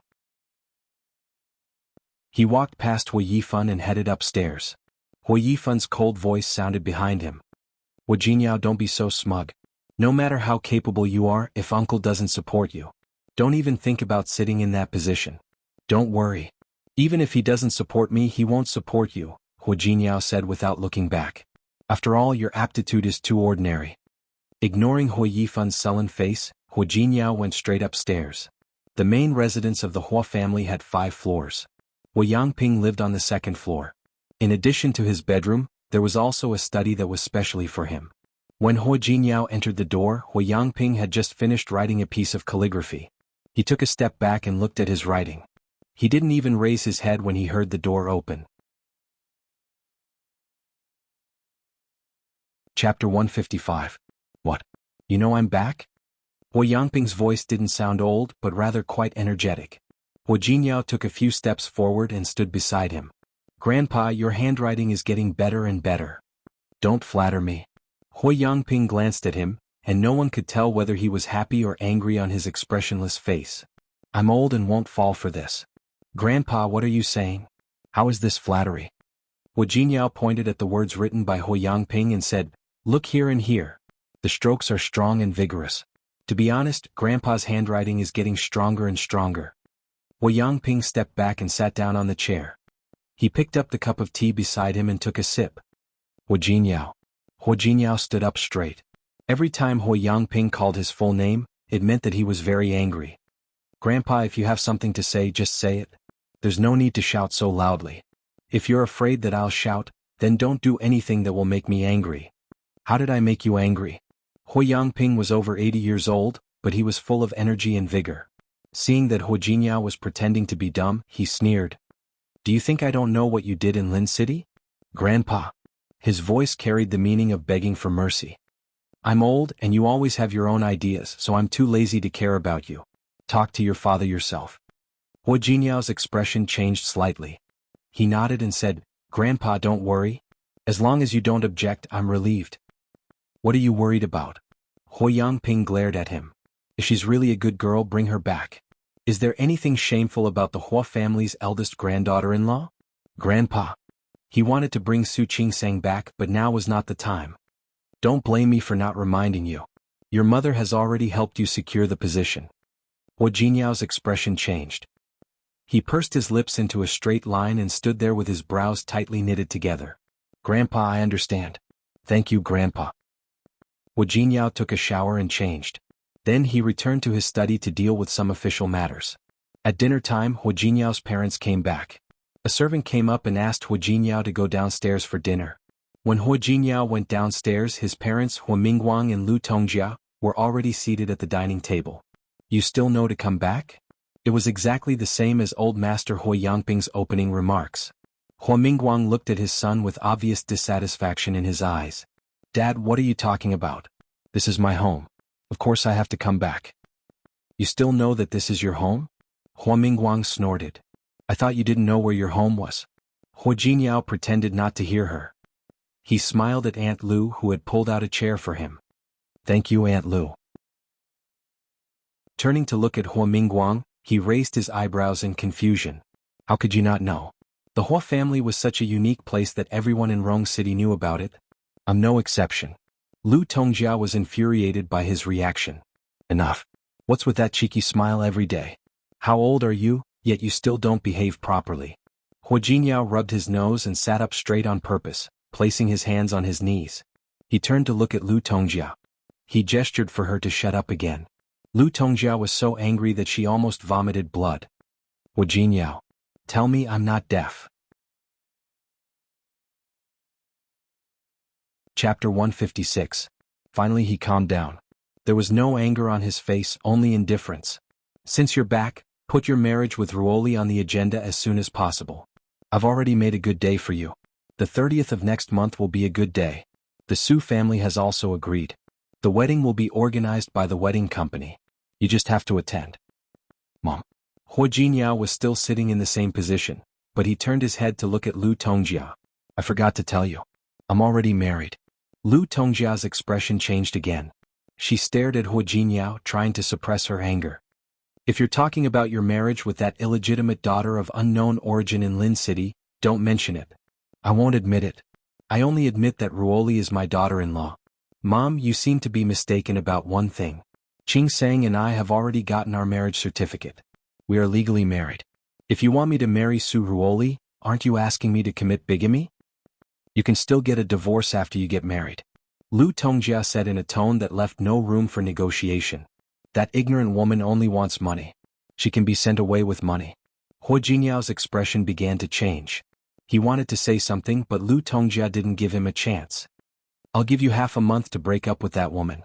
The Hua family can give you as much money as you want. In half a month, you must come back to Rong City to prepare for your wedding with Ruoli. She said it without hesitation. Hu Yangping and Hu Mingguang, who were at the dining table, just watched. Hu Jinyao nodded and looked at Lu Tongjia with a chuckle. What if I say no? Hu Jinyao, are you purposely going against me? Why would I deliberately go against you? Hu Jinyao shrugged. It's just that I'm already married and I don't want to get a divorce. I'm not going against you. Hu Jinyao, please be clear about one thing. Everything you have now is given by the Hua family. Lu Tongjia suddenly stood up. If you don't break up with that woman, then don't blame me for being rude. Hu Jinyao's expression also changed.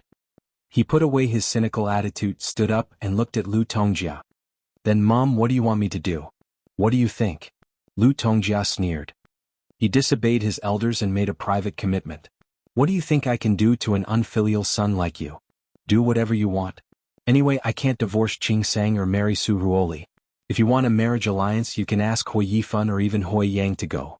At the very least, there was Wei Sihai and his cousins. I don't understand. Why do you insist on my marriage? Do you think I want to pick you? If it wasn't for him. If it weren't for... Lu Tongjia suddenly paused. She was trying her best to control her emotions. Hua Yangping and Hua Mingguang didn't look happy at this moment. They obviously knew what Lu Tongjia was going to say next. Hua Jinyao also knew that, but his expression didn't even change. He just stood there like a pine tree. If it weren't for... Lu Tongjia put her hands on the table. Before she could finish her sentence, Hua Jinyao's phone rang. Su Qing Sang was on the other end of the line. At this moment, all the emotions on Hua Jinyao's face disappeared without a trace. He picked up his phone, turned around, and walked out of the dining room to answer the phone. Hello. Su Qing Sang's voice came from the other end of the line. She sounded a little tired. Chapter 157. Hua Jinyao very sensitively captured the trace of emotion in her voice. Nothing. Su Qing Sang yawned. A large part of the road was under construction when we came here. It could have taken us 2.5 hours, but it took us 4 hours. Then, before we settled down, the hospital we stayed in had a car accident. A bunch of injured people were sent here and we all went up to help. Now we finally have some time. Honey, you've worked hard. Hua Jinyao's voice was not serious as usual. It's a pity that I'm not by your side. Otherwise I could give you a massage. I don't want your massage. Forget it. Didn't he say he was going to give her a massage every single time, but the massage turned out to be a different story? If you don't want my massage, then what should I do? Hua Jinyao seemed to be very distressed. I'm not by your side right now. I can't help you if you're tired. Nothing, I just want to tell you. Actually, she wasn't particularly tired. It wasn't like she had never been more tired before. But strangely, it seemed that whenever he was by her side, she couldn't help but want to tell him. She wanted to hear him comfort her and call her wife in that voice she was already familiar with. How about this, honey? Hua Jinyao seemed to have thought of something. I'll kiss you. Promise you won't be tired. Hua Jinyao. You? Hua Jinyao slapped the phone with a pop sound. Feeling that it wasn't enough, he kissed it 2 or 3 more times. Honey, do you feel my kiss of love? Su Qing Sang blushed. Even though she knew that Hua Jinyao couldn't see through the phone, she couldn't help blushing. Stop it. You don't feel it? Then do it again. Hua Jinyao. Su Qing Sang couldn't stand it anymore. That's enough. I'm going to eat. Eating at this time? Hua Jinyao was here because Hua Mingguang and the others came back late. Why was Su Qing Sang so late? Yes. I have no choice. I've been busy until now. She was about to eat. She remembered that Hua Jinyao had asked her to call him when she arrived. Su Qing Sang had been busy with other doctors before, but now she thought of contacting Hua Jinyao. Then wife, hurry up. If you're hungry, I'll feel bad. Glib. How is this glib tongue? Hua Jinyao retorted with a serious face. I don't care, honey. I'll check you after you come back. If you don't take good care of yourself and end up losing weight or becoming lighter, I will punish you. How do you want to punish me?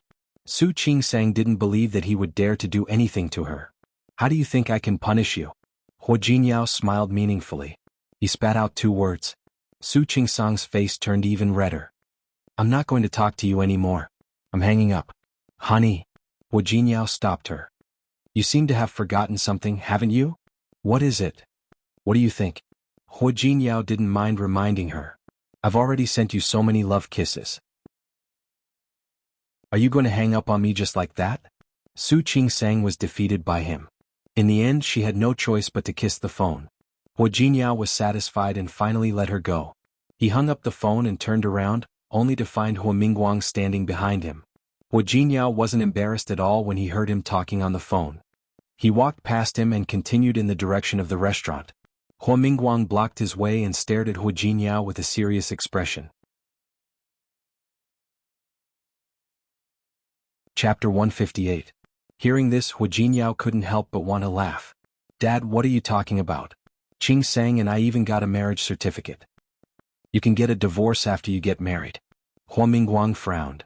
I believe the Su family won't mind. But I do mind. Hu Jingyao interrupted him. I mind my divorce. I don't mind who I marry either. Hu Jingyao, don't be too willful. Don't forget that your surname is Hua. Yes, my surname is Hua. Hu Jingyao nodded and didn't deny it. So, you want to use this to kidnap me?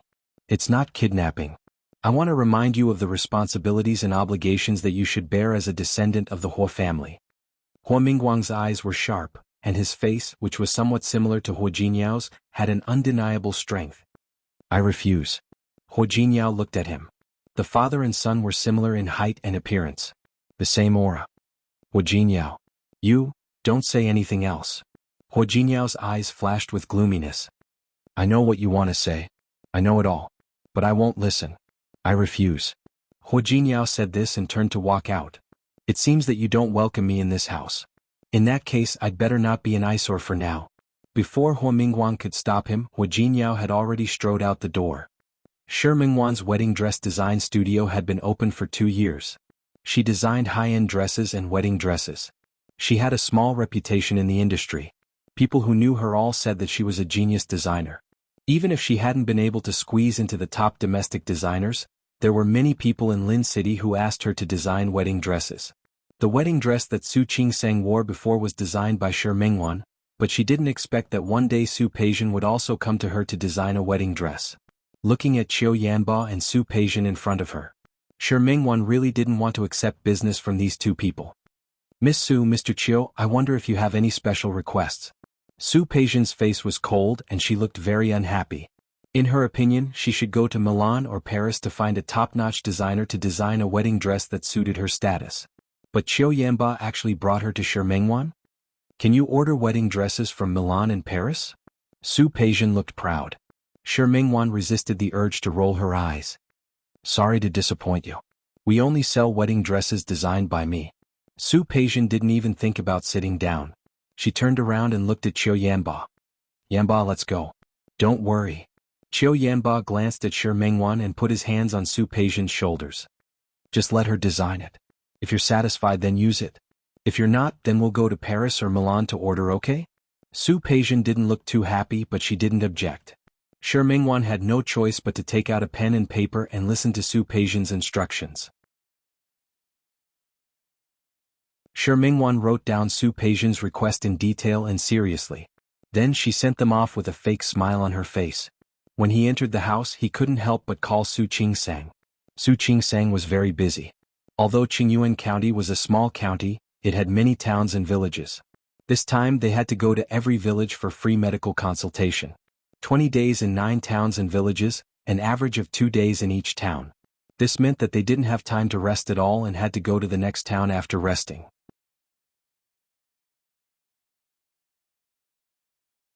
Chapter 159. She was so tired that she wanted to lie in bed immediately when she returned to the arranged residence after finishing her work at night. Even the video call with Hu Jinyao at night ended in a hurry. She had just finished seeing a patient that day when she received a call from Shi Mingguan. What's wrong, Qingsang? It was already afternoon, and fewer people came to see the doctor than in the morning. Su Qingsang greeted the doctor next to her. She took her phone and went outside to answer the call. Qingsang. Shi Mingguan told Su Qingsang what happened today. What do you think your young lady wants to do?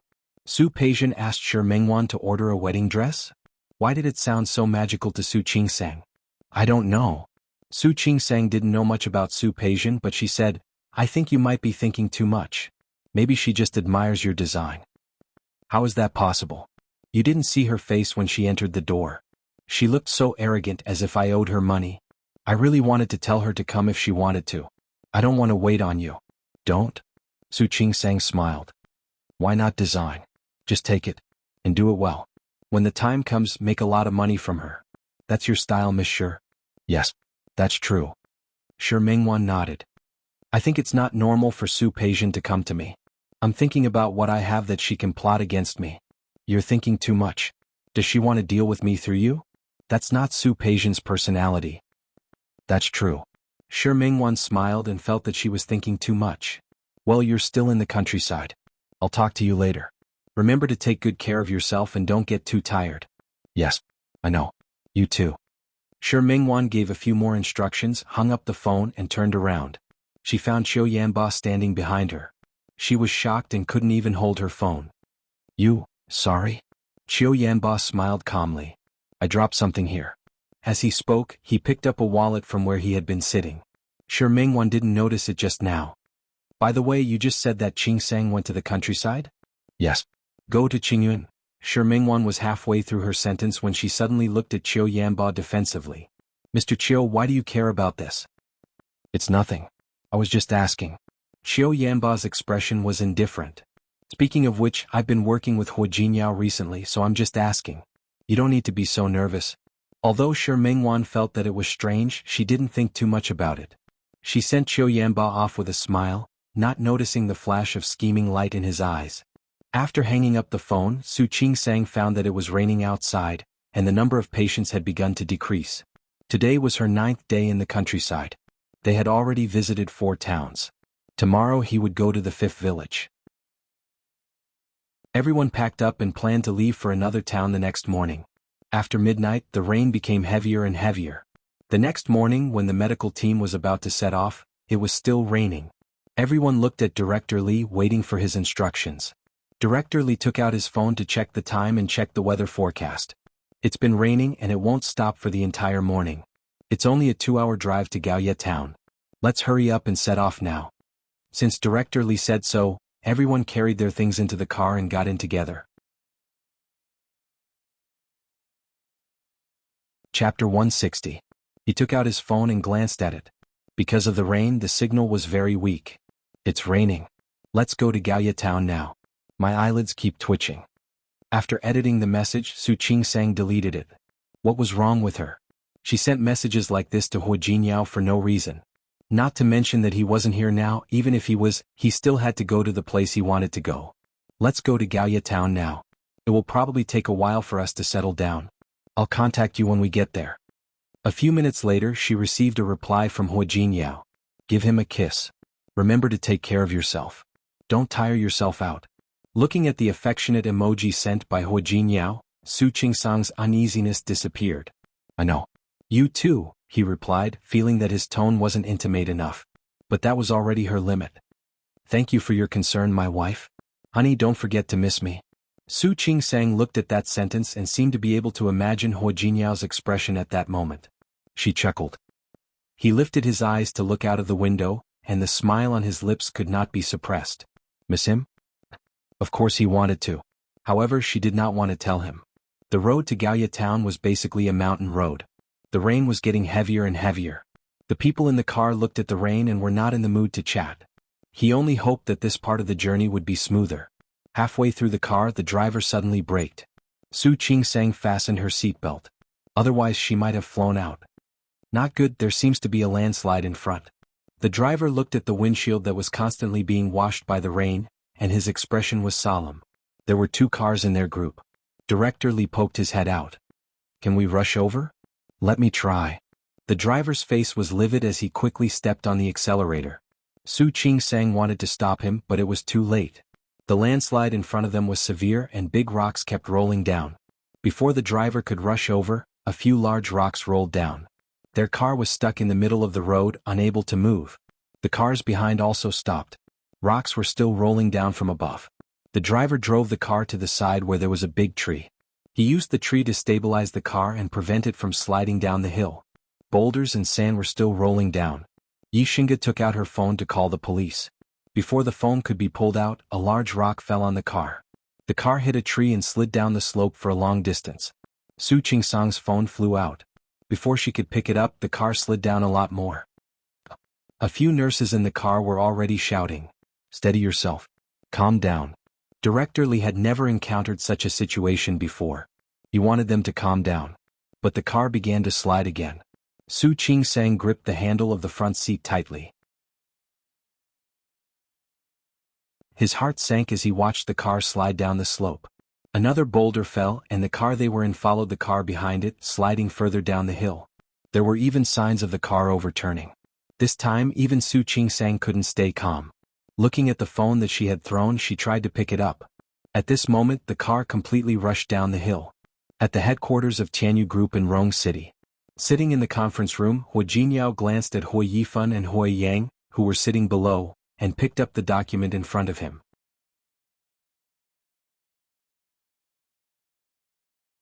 Chapter 161. Hui Yifan and Hui Yang both worked in Tianyu. One was the manager of the sales department, and the other was the manager of the marketing department.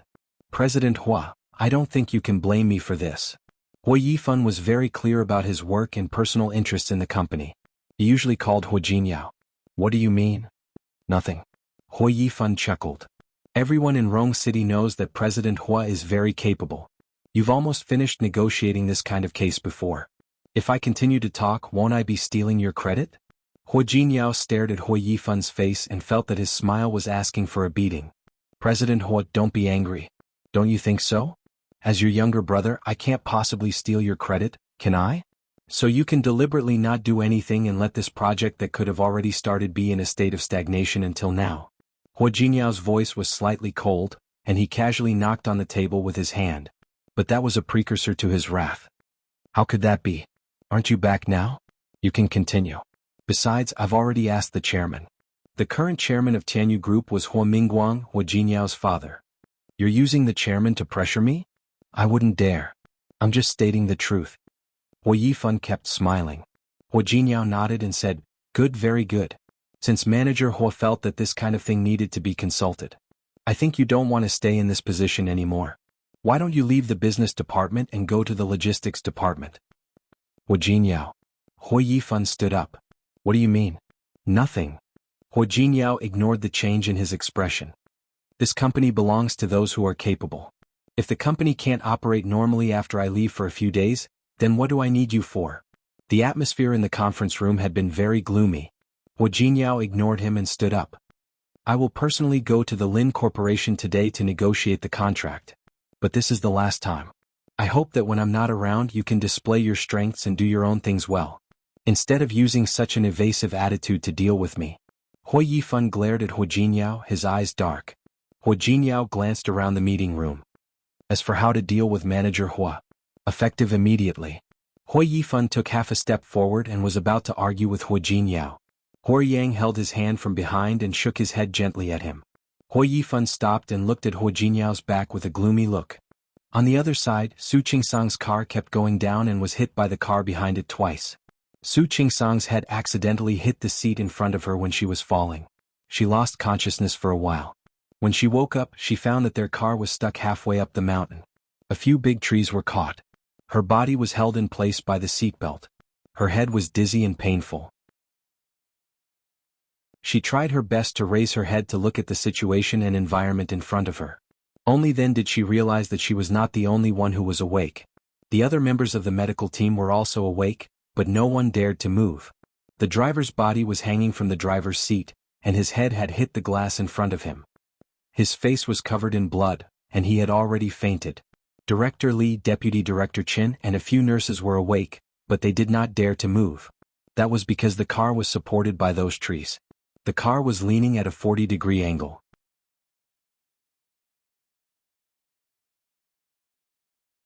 Chapter 162. Qingsang? You're awake? Qin Xiaoyu was relieved to see that Su Qingsang was awake. Are you okay? Su Qingsang shook her head gently. Director Qin, are you okay? I'm fine. Deputy Director Chen looked at the environment in front of him and sighed in his heart. What should we do? We can't move at all. It's okay if we can't move, but I'm afraid that the bus will rush down. They were stuck by the trees now, but what if the trees couldn't bear it? Su Qingsang's words made everyone silent. Everyone thought of this terrible possibility. Where's your phone? Who still has your phone? Call. Su Qingsang's phone had already fallen in the front seat. She couldn't take it out at all. It's useless. There's no signal. Deputy Director Li's phone was in his pocket. He took it out and looked a little dispirited. I've called several times. Maybe it's because of the heavy rain and thunder. Deputy Director Qin smiled bitterly. Now we can only wait for someone to pass by and save us. Wait for someone to pass by? Su Qingsang looked at the environment in front of her and couldn't be optimistic at all. Not to mention the fact that they were in the middle of nowhere. Even if someone passed by, she didn't know how long it would take for them to arrive with such a big mudslide. She tried to move her body. It was very uncomfortable to be half hanging like this. The seat belt was uncomfortable, but without it, her whole body would fall to the front seat. She looked out of the window again. The bus was closed. Only the windows at the front and the back could be opened. The other unconscious people in the bus woke up one after another. Fortunately, the people in the bus were all doctors. Everyone was wearing seat belts, so they were only slightly injured. But they couldn't just hang like this. "We should find a way to climb out," someone suggested. "We can climb out. But it's raining heavily outside. More importantly, what if we move too much and cause the bus to continue to rush down?" Were there still trees at the foot of the hill stuck to them? More importantly, it was raining heavily outside. Unless there's a big crane to fix the bus and then we climb out one by one. It would be great if there was a big crane at this time. Everyone thought so. But how was that possible? Those who have cell phones, try your best to make calls and ask for help. Most people's phones were placed beside them. Everyone took out their phones to make calls, but there was no signal without exception. "Are we going to die here today?" The young nurse, Huang Jia, looked scared. She didn't want to die. "Don't talk nonsense." Su Qingsang had been looking out the window. She turned to look at her and said, "We'll be fine." How could he be fine? It's dangerous just looking at it. Yes. Huang Jia sounded like she was about to cry. I don't want to die. I'm not married yet." Su Qingsang was stunned for a moment, thinking about Hu Jinyao. What would he do if he knew that something had happened to him? She didn't know and couldn't guess. But at this moment she really hoped that Hu Jinyao could be like a hero in a movie. He had suddenly descended from the sky to save her. She knew it was impossible. The accident happened in the morning. Su Qingsang wasn't sure if she was hallucinating when it happened in the afternoon.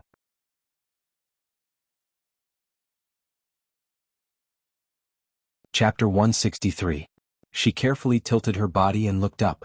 She could vaguely see an excavator working behind the trees. How was that possible? Not only her but everyone else in the car also became excited.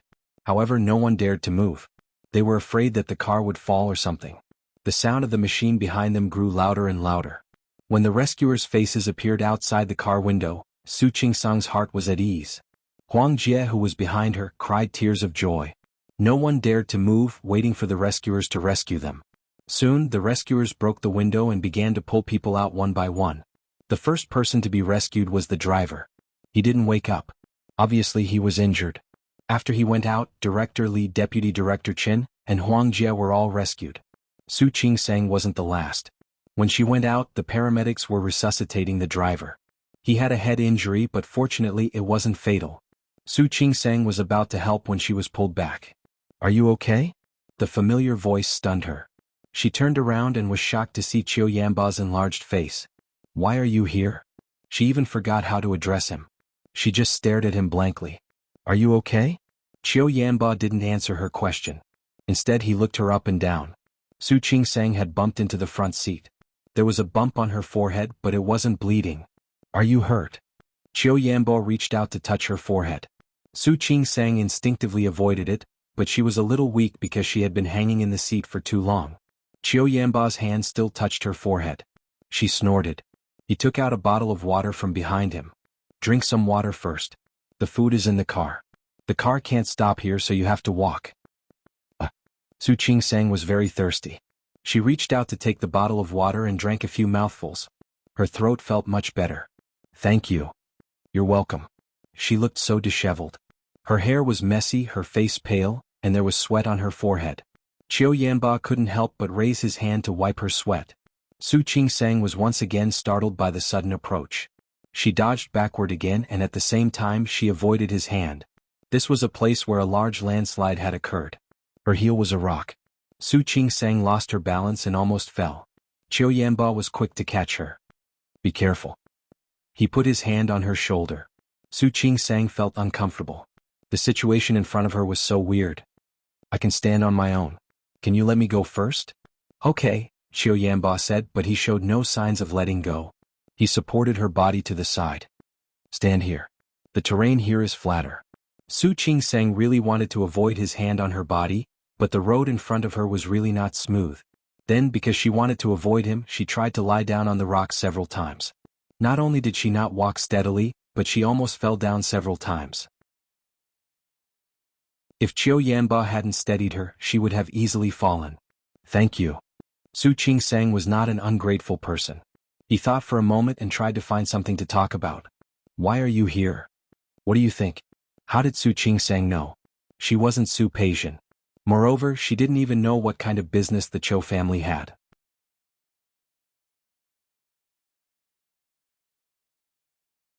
Chapter 164.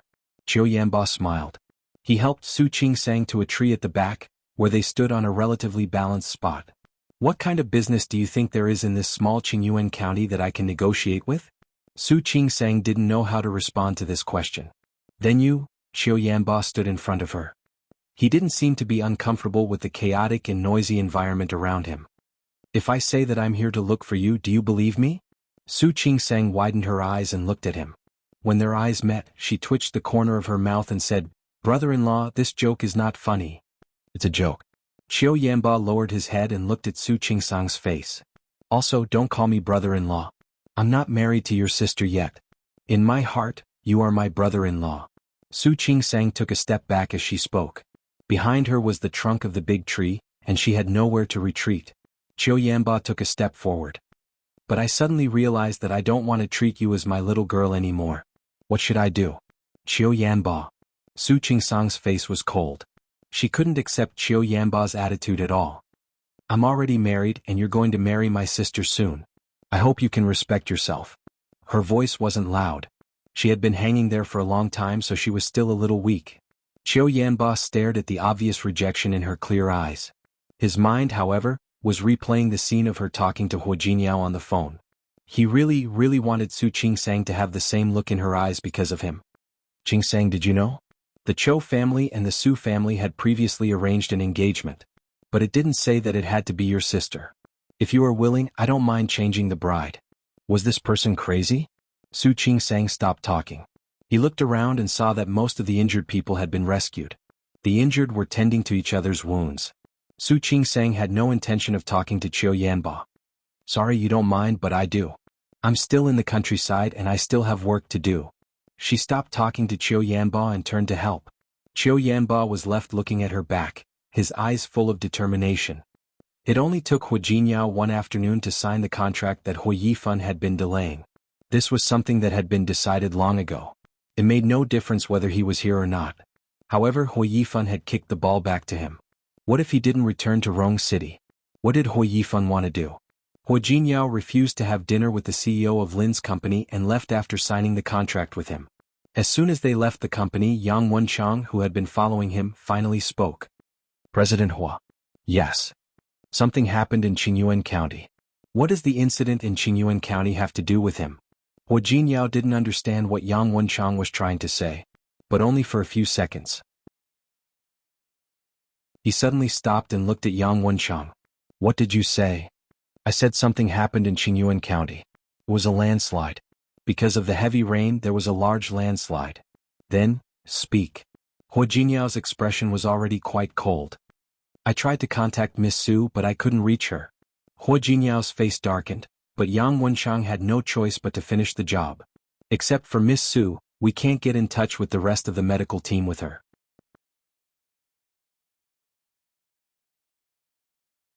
Chapter 165. Huo Jinyao's eyes were dangerous. Yang Wenchang's face dropped. 3 hours ago. As soon as Yang Wenchang finished speaking, Huo Jinyao's face became even colder. 3 hours ago, and you're telling me now? When I received the news, you were signing a contract with Boss Lin. During this period of time, Huo Jinyao shifted his focus to Lin City. Those who knew said that he was going to explore a new market, and those who didn't know said that he was avoiding responsibility. Especially since the Huo family still had 2 young masters who were eyeing him covetously. He really didn't want Huo Jinyao to make any more mistakes. Even so, Yang Wenchang's voice still lowered. Huo Jinyao's eyes were cold, and his tone was even colder. Help me book the fastest ticket. As for your punishment, you'd better pray that Qingsang is fine, or else. There was no need to say anything else. Yang Wenchang quickly said, the ticket is booked. We can go to the airport now.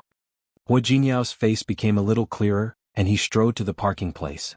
Although Su Qingsang wasn't seriously injured, almost all of the medical staff who came this time had wounds of different sizes after going through the torment just now. Although it wasn't fatal, almost everyone was injured.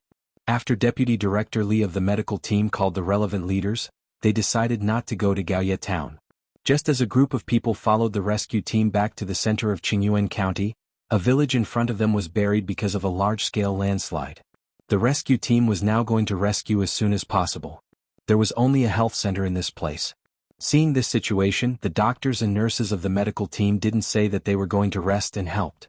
Although Su Qingsang studied obstetrics and gynecology as a doctor, every doctor had to know how to bandage and suture wounds. She couldn't care less about Qiu Yanba. In the simple tent set up by the rescue team, she started to busy herself with the other doctors. Qiu Yanba was ignored. However, he didn't feel uncomfortable. Instead, he followed behind and helped with great interest. At first, Su Qingsang wanted to drive him away, but then she realized that he could really help, so she didn't say anything. At this time, no matter who he was, she just needed to catch him and use him. The relevant departments also acted very quickly. At night, more than 50 buried villagers had been rescued, and they were rescuing the other half overnight. Su Qingsang was so busy that she didn't even have time to drink water, let alone eat. Qiu Yanba came up to her after she stitched up a patient's wound and handed her a bottle of water and a piece of bread. Eat something first. Even if you want to save someone, you have to conserve your strength first. Thank you. Su Qingsang was really hungry, so she didn't stand on ceremony. He took the water and gulped down a few mouthfuls. Be careful. Seeing that she almost choked, Qiu Yanba reached out and patted her on the back. Su Qingsang stiffened. She took a step back and glared at Qiu Yanba. Thank you, but I'm fine. Qiu Yanba tilted his head and looked at her. His expression was a little playful. Are you going to throw me away after using me? Whatever you say. Su Qingsang's voice was slightly cold. As a married woman, and you are my brother-in-law, it's better for us to keep our distance. Why didn't you tell me to keep my distance when I saved you? Su Qingsang frowned and looked at him with confusion.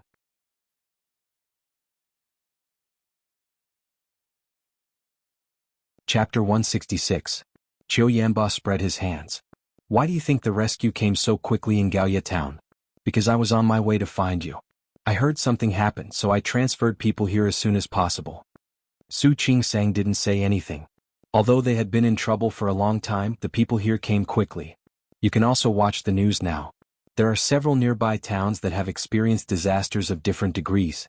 They are not so lucky. Thank you. Su Qingsang nodded. This sentence was much more sincere than before. But I still say the same thing. You eat first. Qiu Yanba glanced at the rain outside the tent. I don't think the rain will stop for a while. The rescue work is difficult. There may be other injured people sent here later. You doctors on the front line should save some strength. Su Qingsang didn't say anything and finished the water and bread in her hands.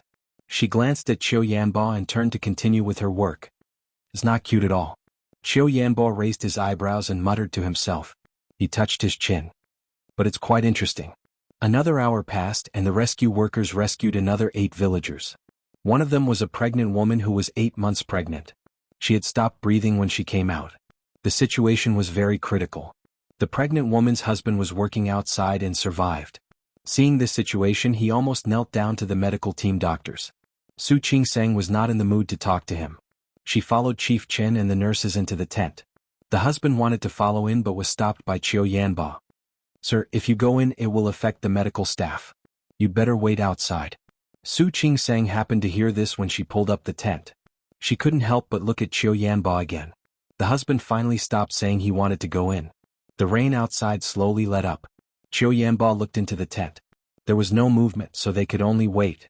There was a doctor on the other side who needed a stretcher. Because Qiu Yanba had been helping, the doctor called out. Qiu Yanba didn't refuse and went over to help. After carrying the stretcher, he looked at the time. Su Qingsang had been in there for an hour. He took a bottle of water and 2 more pieces of bread, intending to give them to Su Qingsang when she came out. From the corner of his eye, he saw a person who shouldn't be here. Jinyao? When he saw Hua Jinyao also saw him. Hua Jinyao narrowed his eyes slightly. At that moment, his gaze became extremely sharp. Boschou? President Hua. They already knew his identity. Qiu Yanba didn't stand on ceremony. Hua Jinyao had barely stopped for the past few hours. He rushed all the way from Rong City to Lin City. After he got off the plane, he immediately rushed to Qingyuan County. As soon as he arrived at the center of the county, he received the most accurate news. It was said that Su Qingsang's medical team had encountered mudslides and landslides, and their survival was uncertain. Hua Jinyao's heart was in his throat. He couldn't contact Su Qingsang and didn't know how she was doing. He used all the forces he could use in the shortest time possible and finally got accurate information about Su Qingsang.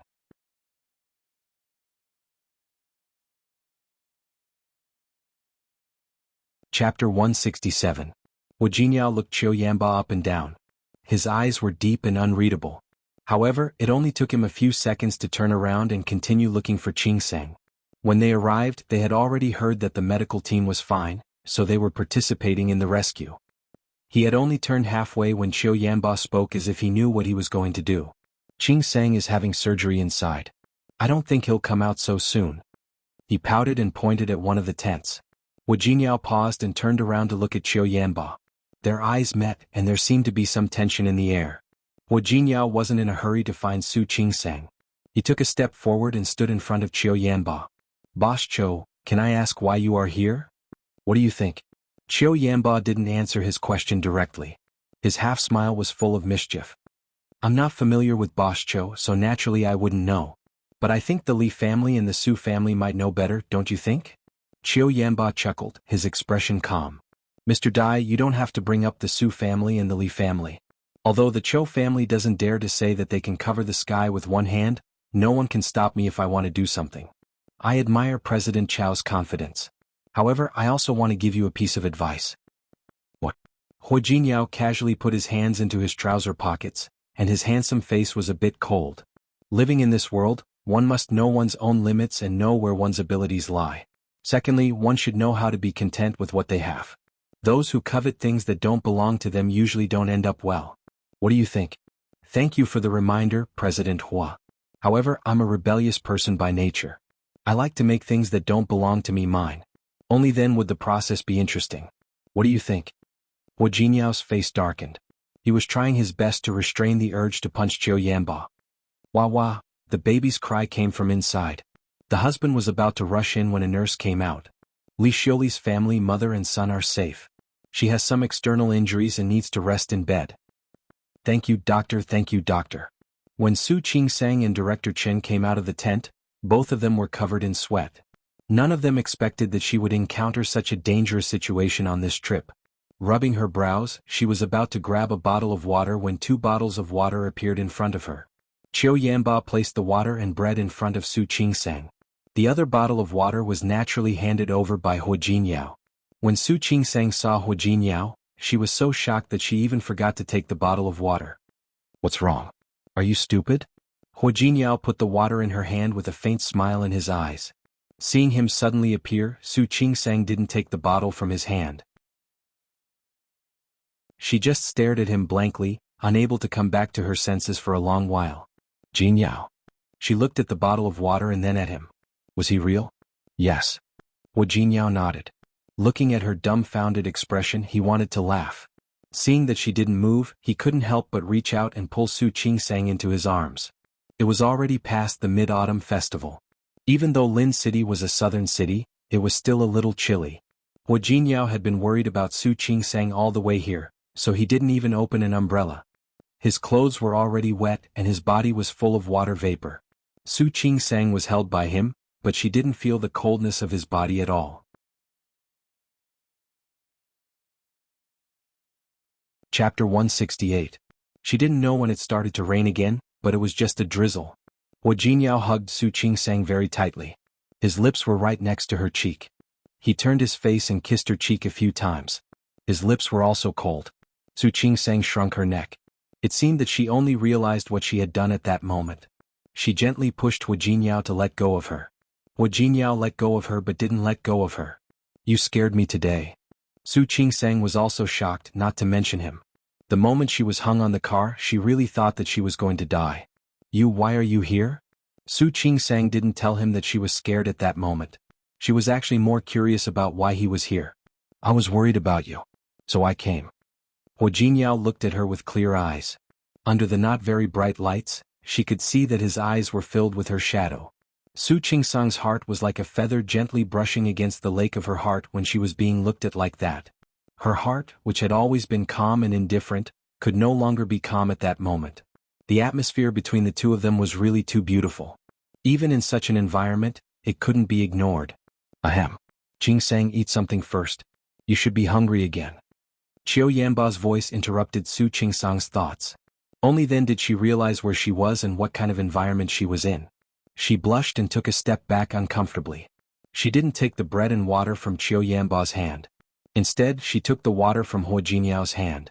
Have you been here for a long time? According to the time, Qiu Yanba had appeared early. However, as soon as Hua Jinyao heard that something had happened to her, he immediately rushed over. Not long. Hua Jinyao looked behind him. Yang Wenchang had finally arrived. He had arrived a long time ago. However, since Hua Jinyao was here, he naturally had a reason. In the name of disaster relief, he had delivered all kinds of necessities for the people. Yang Wenchang had just gone to arrange the whereabouts of these items. Now that he finally had the time to come, he was carrying large and small bags of food in his hands. Hua. When she met Hua Jinyao's eyes, she swallowed the word president. Dr. Su. Yang Wenchang looked directly at Su Qingsang and handed the bag in his hand to her. This is some food. You and the other doctors and nurses in the medical team have worked hard. Not at all. Su Qingsang shook her head. It's what we should do. She looked at the bag in Yang Wenchang's hand and was stunned by the label on it. Why are there so many? She looked at Hua Jinyao and asked, Did you prepare this? That's right. Yang Wenchang glanced at Hua Jinyao and said, Hua Jinyao is an excellent employee of our company. This time he was the one who applied for the company to send a lot of supplies in the name of the earthquake. So don't feel burdened. The corners of Qiu Yanba's mouth curled up. He looked at Hua Jinyao with a mocking smile. Of course Hua Jinyao saw his expression. He turned to hold Su Qingsang's hand and said, Don't worry about this. Someone will take care of it. You, on the other hand, have a tiring day. You should eat something and rest. Yes. Su Qingsang was tired, but she wouldn't force herself at this time. Only by conserving her strength could she better participate in the work. Holding the bag that Yang Wenchang had given her, she turned around to look for the other medical staff and distributed the food and drinks to them. Qiu Yanba watched Su Qingsang's figure walk away. He retracted his gaze and looked at Hua Jinyao.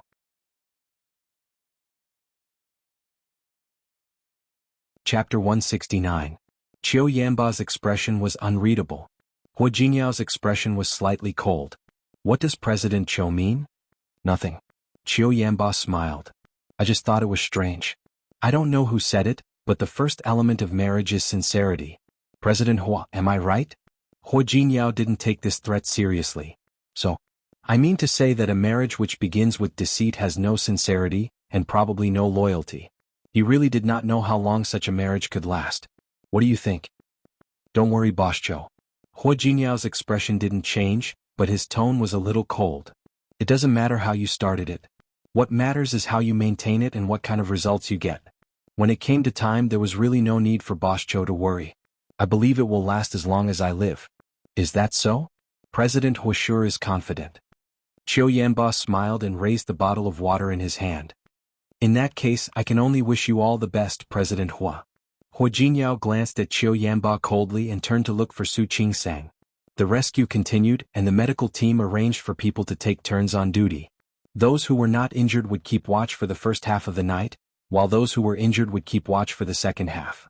Su Qingsang didn't think that the wound on her forehead was a wound. He directly requested to keep watch until midnight. By the time Hua Jinyao arrived, everything had been arranged. Aren't you tired? Do you want to rest for a while? Hua Jinyao had never been in such a situation before. Everything in front of him was quite unfamiliar to him. More than a dozen villagers were buried under the ruins of the village. Batch after batch of rescue team members went up to the rescue. Su Qingsang looked at the other side and shook her head gently. It's okay. I'll rest later. Can you drink coffee? Hua Jinyao looked at her, holding a cup of freshly brewed instant coffee in his hand. I just rushed it. This is the only one I have now. But I'm afraid you won't be able to sleep after drinking it. I'm fine. Su Qingsang took the cup of coffee and took a sip. The warm coffee warmed her stomach. She turned to Hua Jinyao and said, I'm fine now. You can go back tomorrow morning if you have nothing to do. I still have work to do. Don't worry. I'm here for disaster relief. My boss won't blame me. Really? Of course it's true. Honey, you don't believe me? Hu Jinyao moved his face closer to hers as he spoke, looking a little aggrieved. Su Qingsang couldn't stand it and moved to the side. Stop it. There were so many people around. Why didn't they look at where they were? I'm not joking. Hu Jinyao put his arm around Su Qingsang's waist and said, do the math yourself, honey. How many days have I not seen you? It hasn't been that long, right? 10 days. Hu Jinyao looked at her. We haven't seen each other for 10 days. Honey, don't you miss me? Stop it. Su Qingsang looked around and said in a low voice, let go of me. It's not good to be seen. So what if I saw it? You're my wife. Not only did Hu Jinyao not let go, but he also hugged her even tighter. We are a couple. What's wrong with a hug? Don't even mention hugging even if we do it now. Hu Jinyao's mouth was covered by Su Qingsang. She glared at him and said, Hu Jinyao, that's enough. Just look at what he's saying. Not enough. Hu Jinyao still had a lot of sweet words to say. Qingsang. That you're tuning in to the Han Li's Wuxia Adventures YouTube channel. We're so grateful for your support, and don't forget to subscribe to join us on this incredible journey through captivating stories. Your generosity through donations truly makes a world of difference, as it's the primary source of revenue that allows me to expand and enhance this channel for you. Thank you from the bottom of my heart for being a part of this adventure.